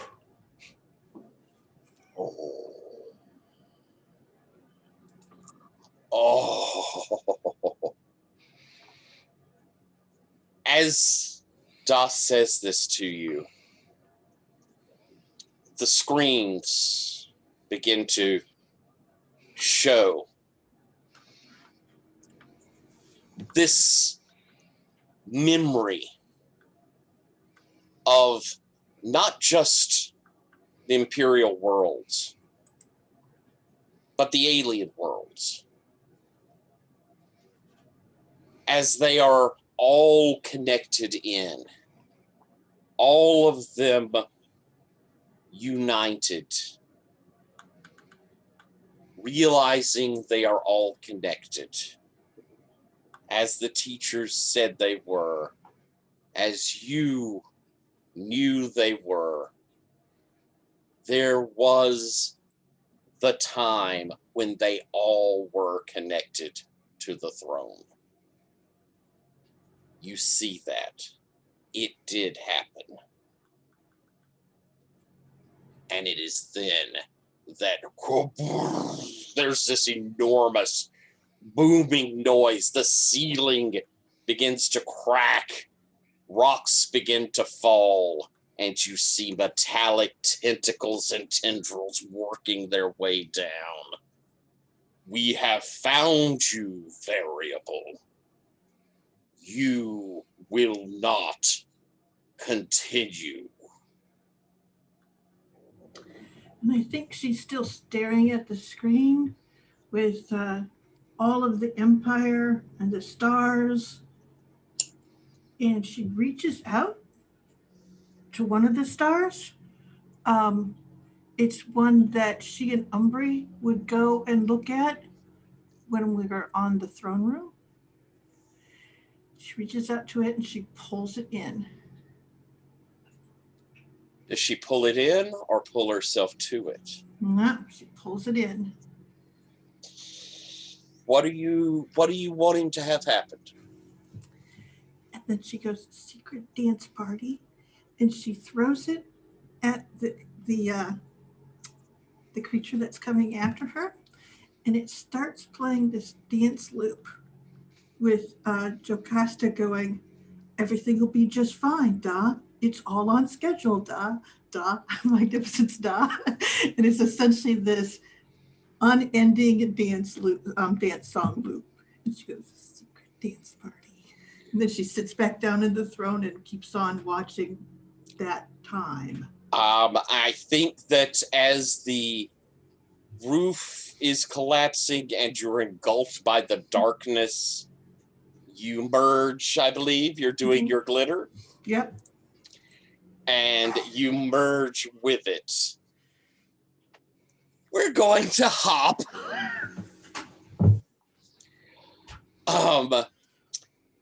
Wow. Boy, that was very good. Thank you, Lowell. That was well done. We're going to hop to Kim, Jocasta, and Red. Umbri has disappeared. I'll give the three of you a moment to kind of interact. So, role play.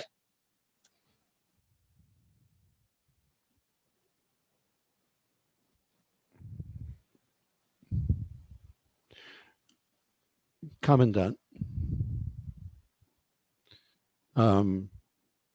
Red. We will win, but only if this external threat is dealt with. Well, we're trying to deal with it. Any insight that you had into the situation would help.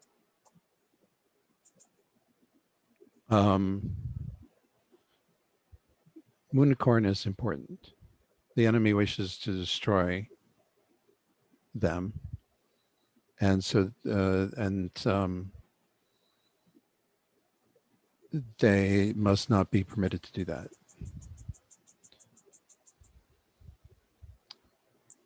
That is the intel that I have at the moment. Chinema is constantly pursued. Yes. Breaking a lot of hearts. The Umbri fits the pattern of the one of my contact, although I have never seen them before. Umbri is particularly skilled at being what you most need just then. Shall I continue to improvise, or do you have specific instructions for me?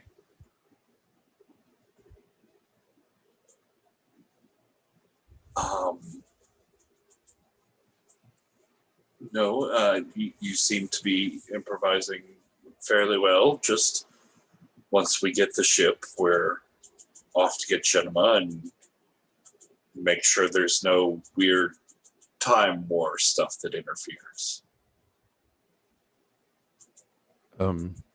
Weird time war?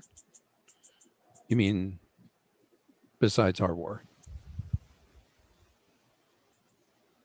Yeah, alternate realities intruding on this one, things like that. But reality, I mean, we shape reality. That's what we do. That's what I do. Right, but for instance, yes, and that's great. We don't want to get lost in a different timeline and not be able to find our way back to our timeline. Oh, there's no risk of that. You say that as someone who has just come unstuck from your own timeline. Unless I missed my interpretation. Temporary, but the Commandant has managed to project to here, so I've reconnected. Okay, so everything's fine. I recognize, of course, the Commandant, that you are in fact back at Central, and that this is a projection. But that's the way I'm accustomed to interacting with you, and so that's not unusual. What's your name? Not unusual at all. I'm Sisyphus. I'm here to help. I am, of course, Red. Red. And you probably know that Sisyphus is not my real name, because I think we recognize a certain something in each other. Oh, wait. Yes. Excuse me. Of course, Sisyphus. An easy laugh. I have to say that your that what you did on Corax 3 was very beautiful in its way. Oh, I'm sorry I had to burn it down. I see. I'm lying to the wrong people. My real name is Kim, as it seems like you've figured out. I'm sorry you had to burn it down too. But it was. I admire the sophistication. and the preparation involved in creating it. It was, I enjoyed it very much before it was destroyed. Thank you. Thank you. I could get no higher praise. And I have to say the totality with which you destroyed it was breathtaking. So You have, well, your side has a habit of regenerating if it's not, when not completely eradicated. fair, Like totally fair. shoots sprouting from buried roots. That's totally fair, and I respect your assiduous commitment.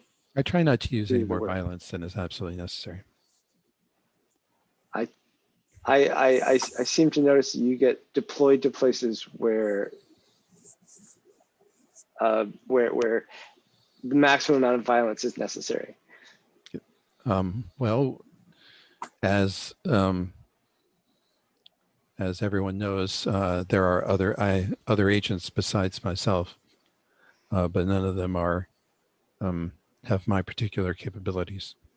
Jocasta, you're hearing this conversation going on. What are you doing?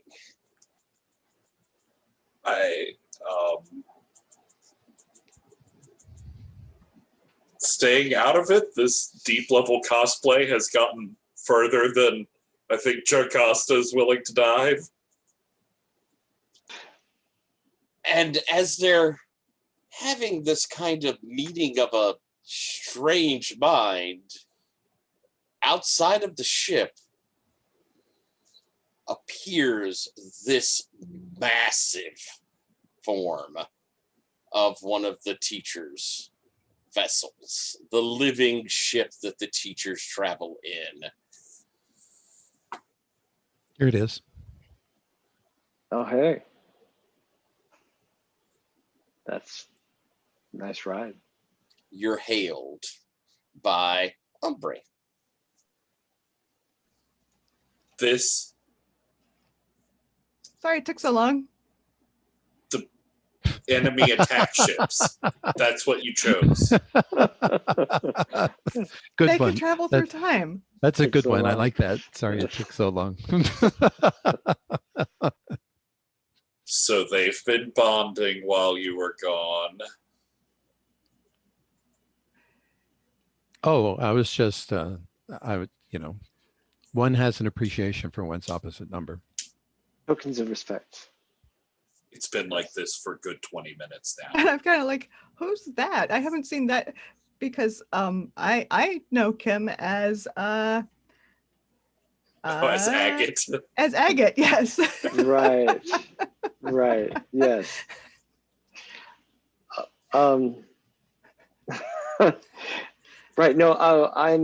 I'm Sisyphus. I'm a spectral form that travels through space. Pleased to meet you. Oh, it's nice to meet you too. It's just that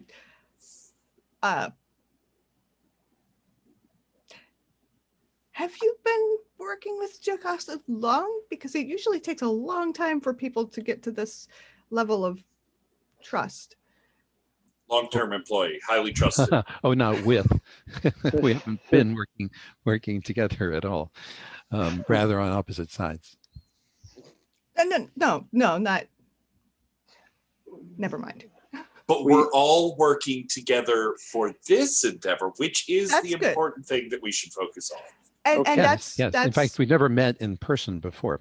I've just appreciated, their activities. And I have noticed and admired artifacts of your passing. I too tried to sign my work. Umbry, would you Inevitably. like for me to open docking bays so that this ship may come aboard? Yes, of course. And I'm like, if you two can stop the flirtation. And I've we tried. I think they're physically transportation here. we see a massive opening, just sort of. It's not like there's a door. It's more like organically it opens that is large enough for your ship to come in and dock. Cool. Marvelous. I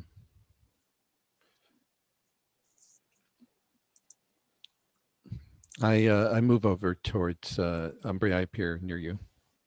Ooh, whoa. You're on the bridge of this ship. This is extraordinary. I like it. I like it, Celestine. Like, this is the person I told you about. We have seen them.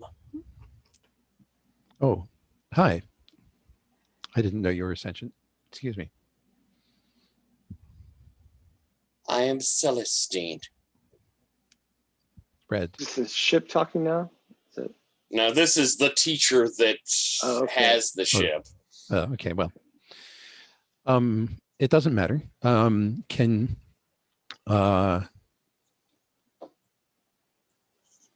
may I interface with you?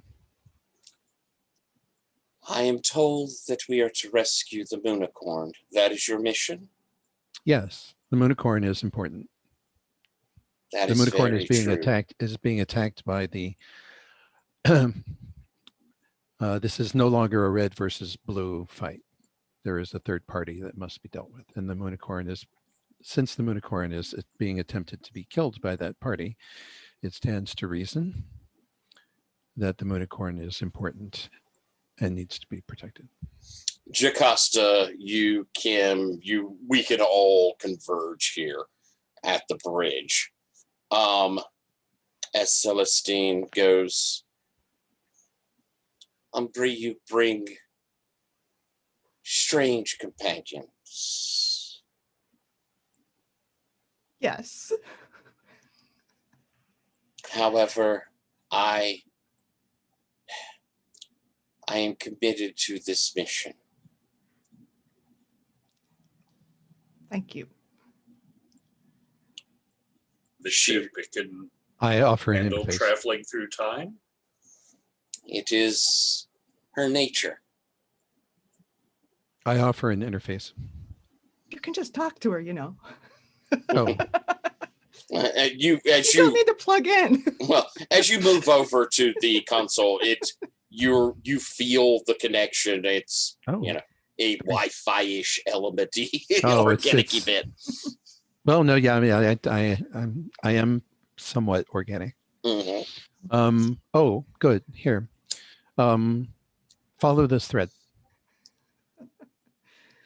Celestine looks around, and it is all right. We do this for the greater good. And the ship makes that sort of, and you feel, Red, something like the technology that enables you to travel the threads, like maybe the primogenitor of that capability is what this ship is doing. It makes sense. Someone invented it. It is a long warp. Jocasta, you've never experienced something like this before. It feels different than the hyperways. And it takes some time as compared to the hyperways, which are almost, they're very fast, not quite instantaneous, but very fast. This seems to take a bit, perhaps because you're going to the end of time. And as you come out, Umbri, you can sense no minds in this galaxy. It is empty. It is silent. Jocasta, even after its destruction, you are so used to seeing the star pattern around it. You know this is the throne world.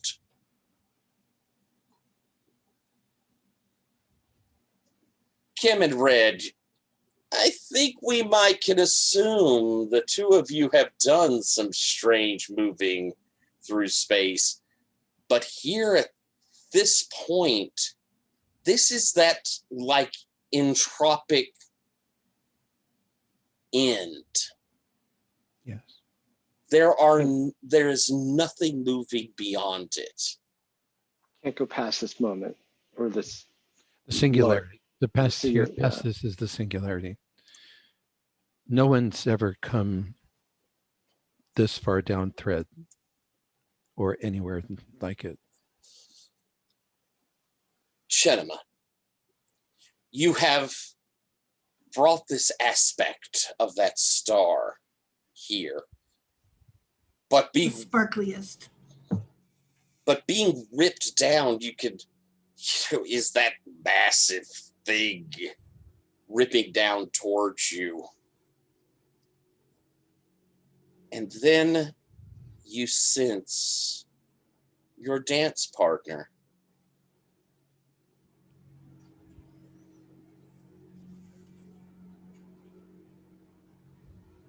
What do you do? Oh, I twirl. And then, yeah. Who is it? Well, you've danced over and over with Kim. Oh, yes, Pinkies. All right. Awesome. I think I throw my arms around Kim. Well, they're not with you. Oh, You just they aren't. sense they're here. They've come. Oh, no, it's like I'm there. Both. You can hear the beat. You haven't picked up which song it is yet. You can hear it. You can feel it, Kim. I sure can. Can I feel it? You could feel it. Oh. I have a question, Tyler. Mm-hmm. As I scan out, since this is obviously the throne world, and I make my replicants only out of the best and most durable, long-lasting materials, am I getting any pings from any replicants anywhere around here? I think it takes a moment for your instruments to get going. So as you start poking on them, Is the Moonicorn here? We will see it in a moment. Jocasta, yes, you begin to get tie-ins first from there are replicants all over this planet that are in a kind of standby mode. And then you're starting to get the links. They're all across the galaxy in standby mode.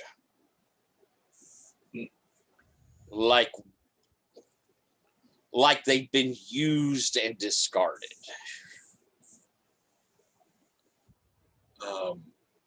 I'm scanning through the local ones first. I'm looking for any that have like activating visuals and see if I can get any sight of movement or cinema or anything.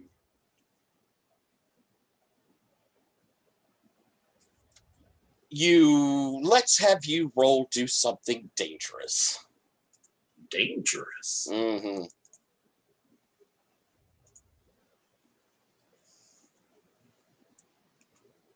All right.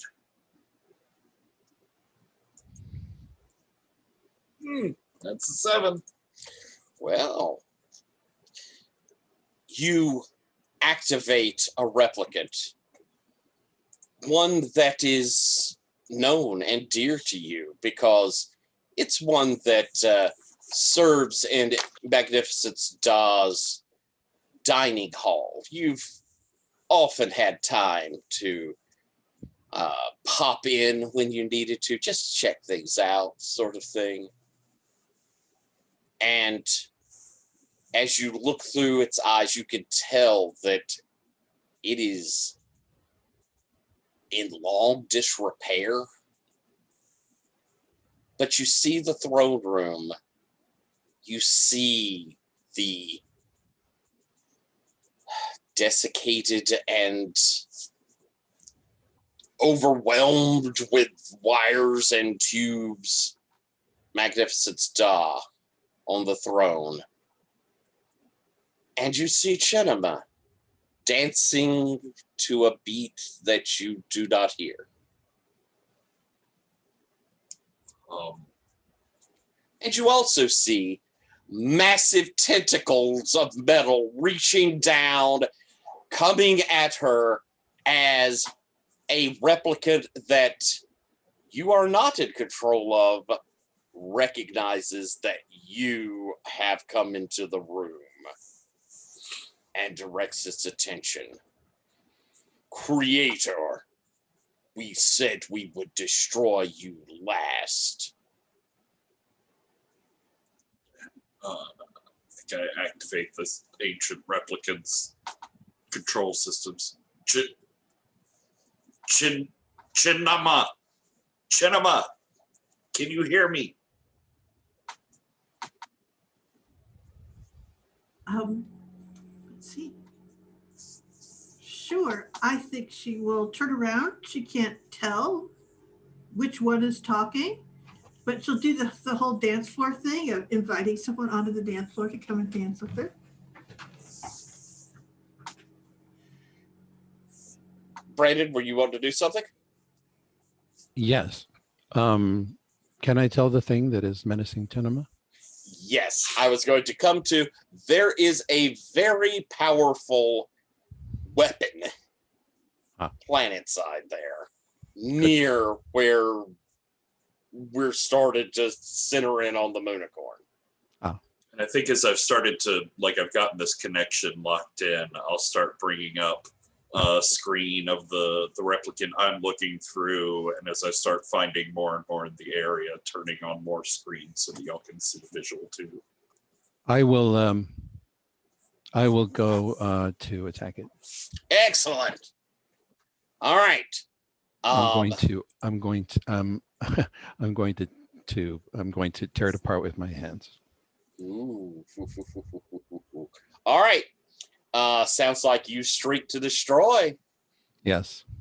Roll destruction as you streak down towards it. 11.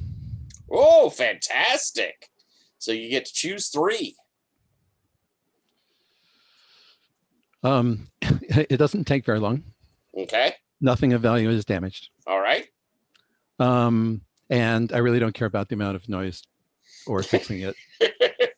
I'll take you can fix it again. I'll take you can fix it in case somebody wants to do that. All right. But yeah, so I just wrench its head off, wrench its control center off. So those of you on the ship see Red streak down towards this replicant and begin ripping into it bodily. Kim, what are you doing as you see Red destroying this thing? The beat is on, though, I should say. I mean, I'm feeling that beat, but I also want to get as much information about that thing as possible before it's completely dismantled. Okay. So I'm going to phase through anything solid between me and the planet surface and go down there so I can assess the situation. Roll it up. All right. Well, walking through walls doesn't need a roll, but my assess is actually really good. Let's see. Rolling with bind. Oh, that's a 5. Ooh. Yeah. Interesting, but introduces a complication. You jump down, seeking through. Umbri, Jocasta, you see Sisyphus kind of phase and space goes down, streaking. Because he can hear the beat, and he's my secret dance partner. Oh, and I'm that's right. You're finally there with someone. Exactly. You suddenly see Kim arrive. maybe wearing some different look, but you It's recognize Kim Pinkies. as Kim manifests there, looking at this thing as it's being destroyed down. What do you do? I think that let's see here. I've got all of those cables and the setup here that's been like going on for this thing, and I think that she's like hit record with her foot as Kim comes in, to like pick up any of that information. And she goes, "Look what I've got!" And she has her recording device, and you can see the whole thing. Playing on there, and then she just goes on dancing. So, Well, like right underneath this whole scene of destruction. you gotta say the magic word, so. Oh, but because I believe in Kim, and she goes, "I knew you'd be here. I believed it." You go up a step, Kim, to the 7 to 9, and Chinema, I think you have to spend an integrity there. Oh, I have a bond with Kim. Oh, you could spend a bond, yeah. I will spend a bond. All right. So 7 to 9, Kim. Okay. Which so, takes us from the complication, doesn't it? Yeah. Yes. So I learned something useful and interesting. My question was, who is animating the replicant? As you see Red just ripping this thing apart. I mean, it takes almost no time. It's just being hauled apart. You can feel the planet itself kind of almost reacting to the violence done to it. You look around the screens and you can kind of see on those planets that were all dark, lights coming on them. And you, first off, recognize that the galaxy is now part of the circuit. The entire galaxy is now part of the vastness. Oh, shit. And I think that's interesting. But what's useful is that it will take a bit of time to mobilize. You have a chance to escape before the entire galaxy's strength would come down upon you. Jocasta, all those replicants have come online. We gotta go. You guys, we have to go. We have to take Chenema and just go. This whole galaxy is coming for us. It's all the vastness now. It's their galaxy. It's fine. They can have it as soon as we get Chenema. Ooh, let me get Yoink.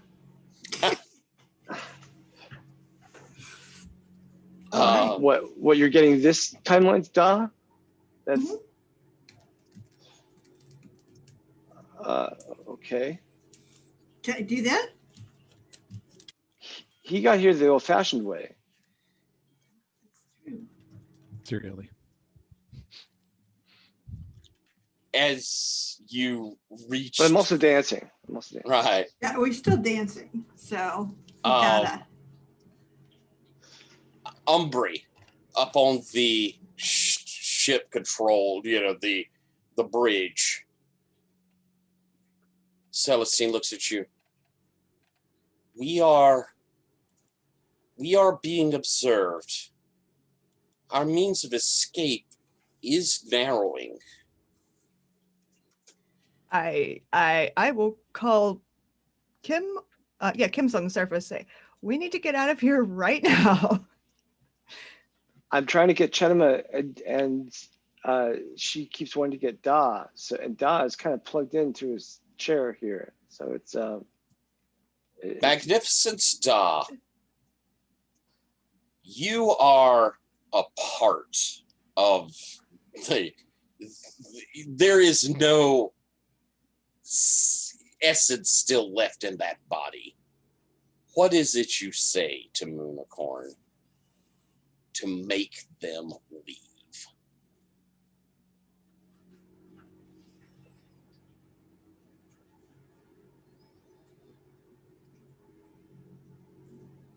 You're muted, my love. Leave me here, go back, and I will tell you a secret. Ooh.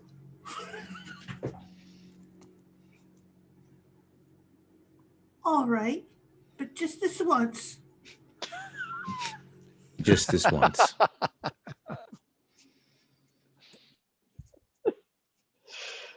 There we go. Kim, you grab Chinema. Red, you have destroyed this thing and see that Kim has extracted the Moonicorn. Hello, I'm Red.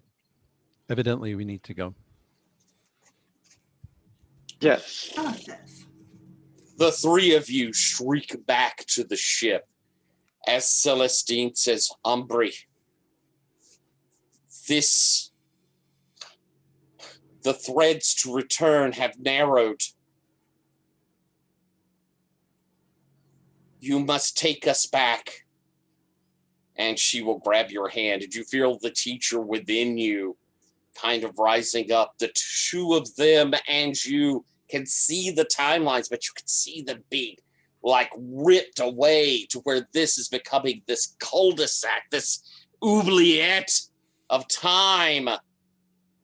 I think you need to do a mutant roll. Okay. Oh no, or your cool new move. Let's do that one. Okay. I Well, will who knows attempt when we'll to end up now. I'm sorry, Red, what? I will attempt to help. Excellent. I am used to dodging through from one thread to another. Nice. You may roll help, but let's see. Umbri, go ahead and use your what's it called? Secret ways. 9. 9? Mm-hmm. Oh, perfect. How did you do, Red? Coming up. I have an 8. Gonna So give I the can plus I'll one. bump Umbri to a 10. All right. Cool. The ship shakes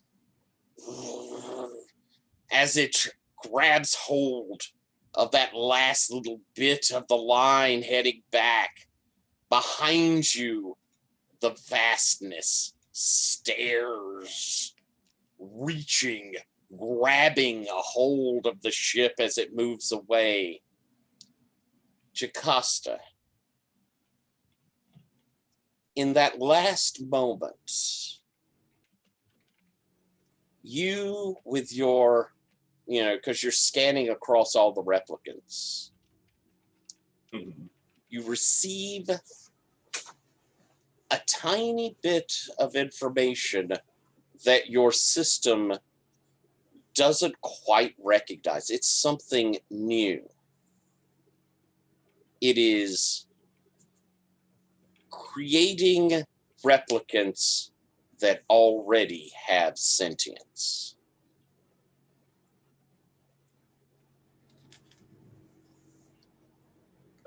This thing is, you mean? No, Like that monster? it sends you the information on how you could make. It's tying into what you've done with fingers and the new one. And what apparently has gone on in this vast stretch of time. It is creating replicant sentience. Gotcha. A dangerous tool, but you have the inkling of that information now. As the ship moves back. So exciting. Where are we going? Home. Which home? The one we came from. And on that note, we're going to end as the ship wolves out into space and you don't know where you are. Hopefully we know when. We'll find out. But we're going to shift scene, our last scene, before we stop. Magnificence Da. In the throne room, a servant comes up. Magnificence, there is someone here to see you. He says he is a teacher and was sent by Umbri. Oh, well, and send him in.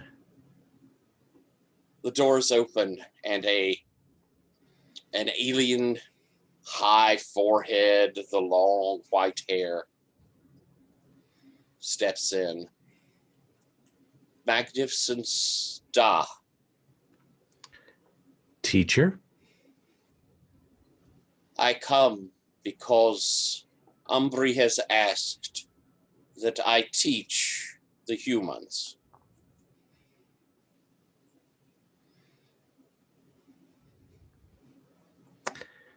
Well, then you better get to it. Magnificence, we are all one, all life. And as he steps forward, you feel something new flowing into the throne. You are needed to protect us all. Will you be our defender, Emperor? Since you finally asked, yes. And across the galaxy, flooding into the Imperial throne, Magnificence Da is the protector of all sentience. As is only right and proper. And that is where we'll stop. So, if folks are willing, we'll do a quick round of stars and wishes. We've got about 10 minutes, so let's do it fairly quickly. Idea being here.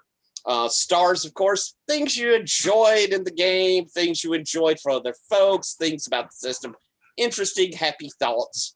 Wishes, we've got one more left, something you'd like to see in that final bit, something that would probably help put a little bow in our story. As always, we'll start with the Magnificence Da. Got any stars? Yeah, actually, I just want to say, every time I think it's kind of hit that limit on how great it's going to be, how amazing it's going to be. And then I just go better. I'm just even better than I thought I was the last time. I'm so wonderful. And today was yet another demonstration of my sheer skill. And for me, the moment when I got Patrick to swear fealty to me was, that will be the chef's kiss for some time. I appreciate your self-starring. And I had a really good time, and everybody, so there's that too. So. Thank you, Space Wurm. I'm going to start a round on my screen. Kim, Chris, got any stars? Oh man, there was so much great in this session. The meeting up with Chinna and doing the dance party was fantastic. I'm so glad to finally be able to do that. I loved getting recognized by Red, and it implies that Kim has also done some time warring, moving up and down the time streams, and there's like this whole murky backstory opening up now for Kim, so I love that. Mm-hmm. And of course, it's also just great to see how the storylines are converging. It's nice. Cool, thank you very much. Umbri, Bethany, Got any stars? I mean, stars to Sherry for managing to reincorporate the dance party joke from several sessions ago into the like crowning moment of awesome with the star. That was amazing. Mm-hmm. And using Jocasta's words as the mix on top of that. Awesome. Thank you very much. Red, Brandon, any stars? Oh, well, thank you all for letting me play in this game. I liked everything.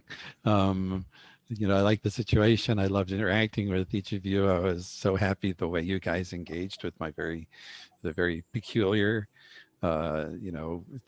intimidating, bizarre character, even given this bizarre as some of the characters here are. And I just hugely loved every character interaction. Thank you. Cool. Thank you very much. I'm going to skip over to Patrick Jocasta. Any stars? Yeah, I loved the like dead Imperial throne world at the end of time. That whole set was really cool, and the giant monster replicant swarm coming through the ceiling was great. I really liked the addition of Red and the random Time War nonsense that just kept building between Red and Kim, which is like, okay, no, well, we have a thing, but all right, just reminisce about the Time War more. Okay. This very complicated structure that's just like going on to the side of our normal plot, and it was really fun. And at the risk of overinflating Space Worm's already sizable ego, I do continue. Speak the words. I continue to really enjoy how menacing and ominous and evil presenting Space Worm is, while, as far as I can tell for the entire game, only saying, and I think doing, good and right moral choices. Absolutely. Thank you very much. My stars, I want to thank you, Lowell, for leaning into Dead World. That I threw something at you, you grabbed hold of it and ran. I really appreciate it. It was reading the situation. It was really beautifully done.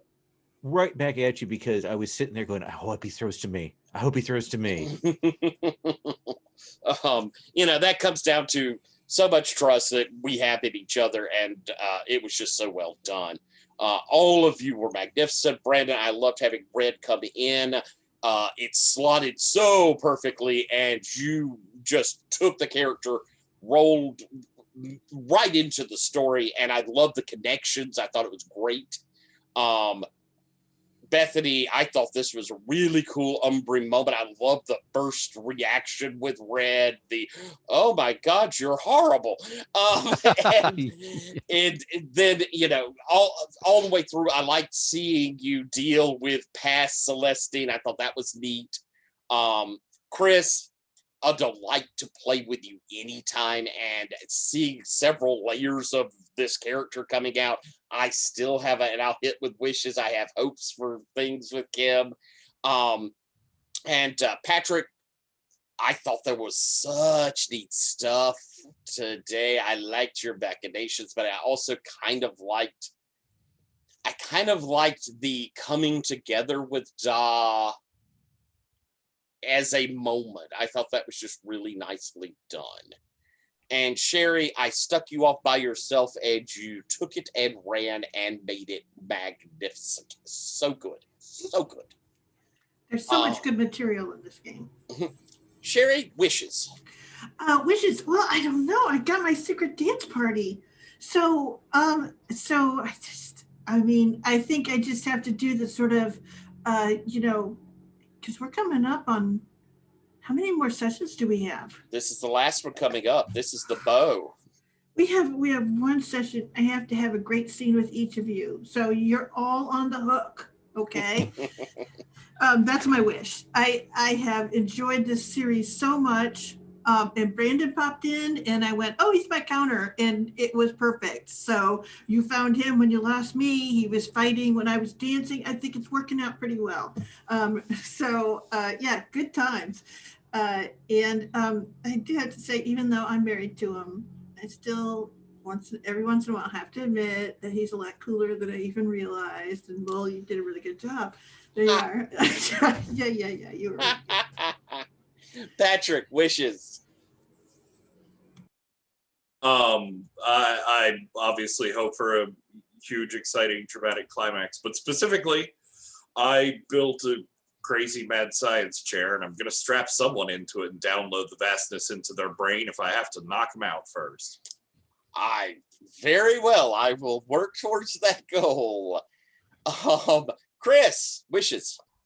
I am so looking forward to seeing how this all ties together. But if I have a wish for Kim, it would be to learn about, for him to learn about his own, or them to learn about their own true face, and one that they don't even, a layer below all the layers. I think there's a lot in there that's primed for that. Cool. I do too. I want to see that. Bethany, wishes? Aside from everything everybody else said, I'd kind of like to see Umbri like psychically screw with the vastness again. Like take another try at that. Sounds like you want to be strapped into a chair. That does seem like the obvious route to go, doesn't it? Wonderful. Thank you. And Brandon, wishes? Well, first, of course, to interact with Moonicorn, since I didn't have a chance to do that. And second, to make a terrible mistake, possibly at Jocasta's instigation. Because Red does believe that Jocasta is channeling the Commandant erroneously, and that may involve being strapped into a chair. You never know. Perfect. Awesome. We will work towards that. Jocasta will make Umbri and Red fight for the right to do the chair. Yes, oh God. Don't make. Oh, what's the worst that could happen? That would be awful in a wonderful way. Or wonderful in an awful way. One of those. And Lowell, wishes? Honestly, nothing except for the chance to see you juggle all of these elements in a finale. I'm looking forward to watching you stick the landing. Oh boy, yeah, me too. And that probably is my wish as well, to stick this landing. I want to make sure everybody gets a chance to do an awesome. That's my big hope. But I swear, I felt like we had a great session where everybody got to do neat things, and it feels like the story is coming to a big, huge climax. I hope y'all enjoyed it, and folks at home, I hope you enjoyed it. And if you did, watch more.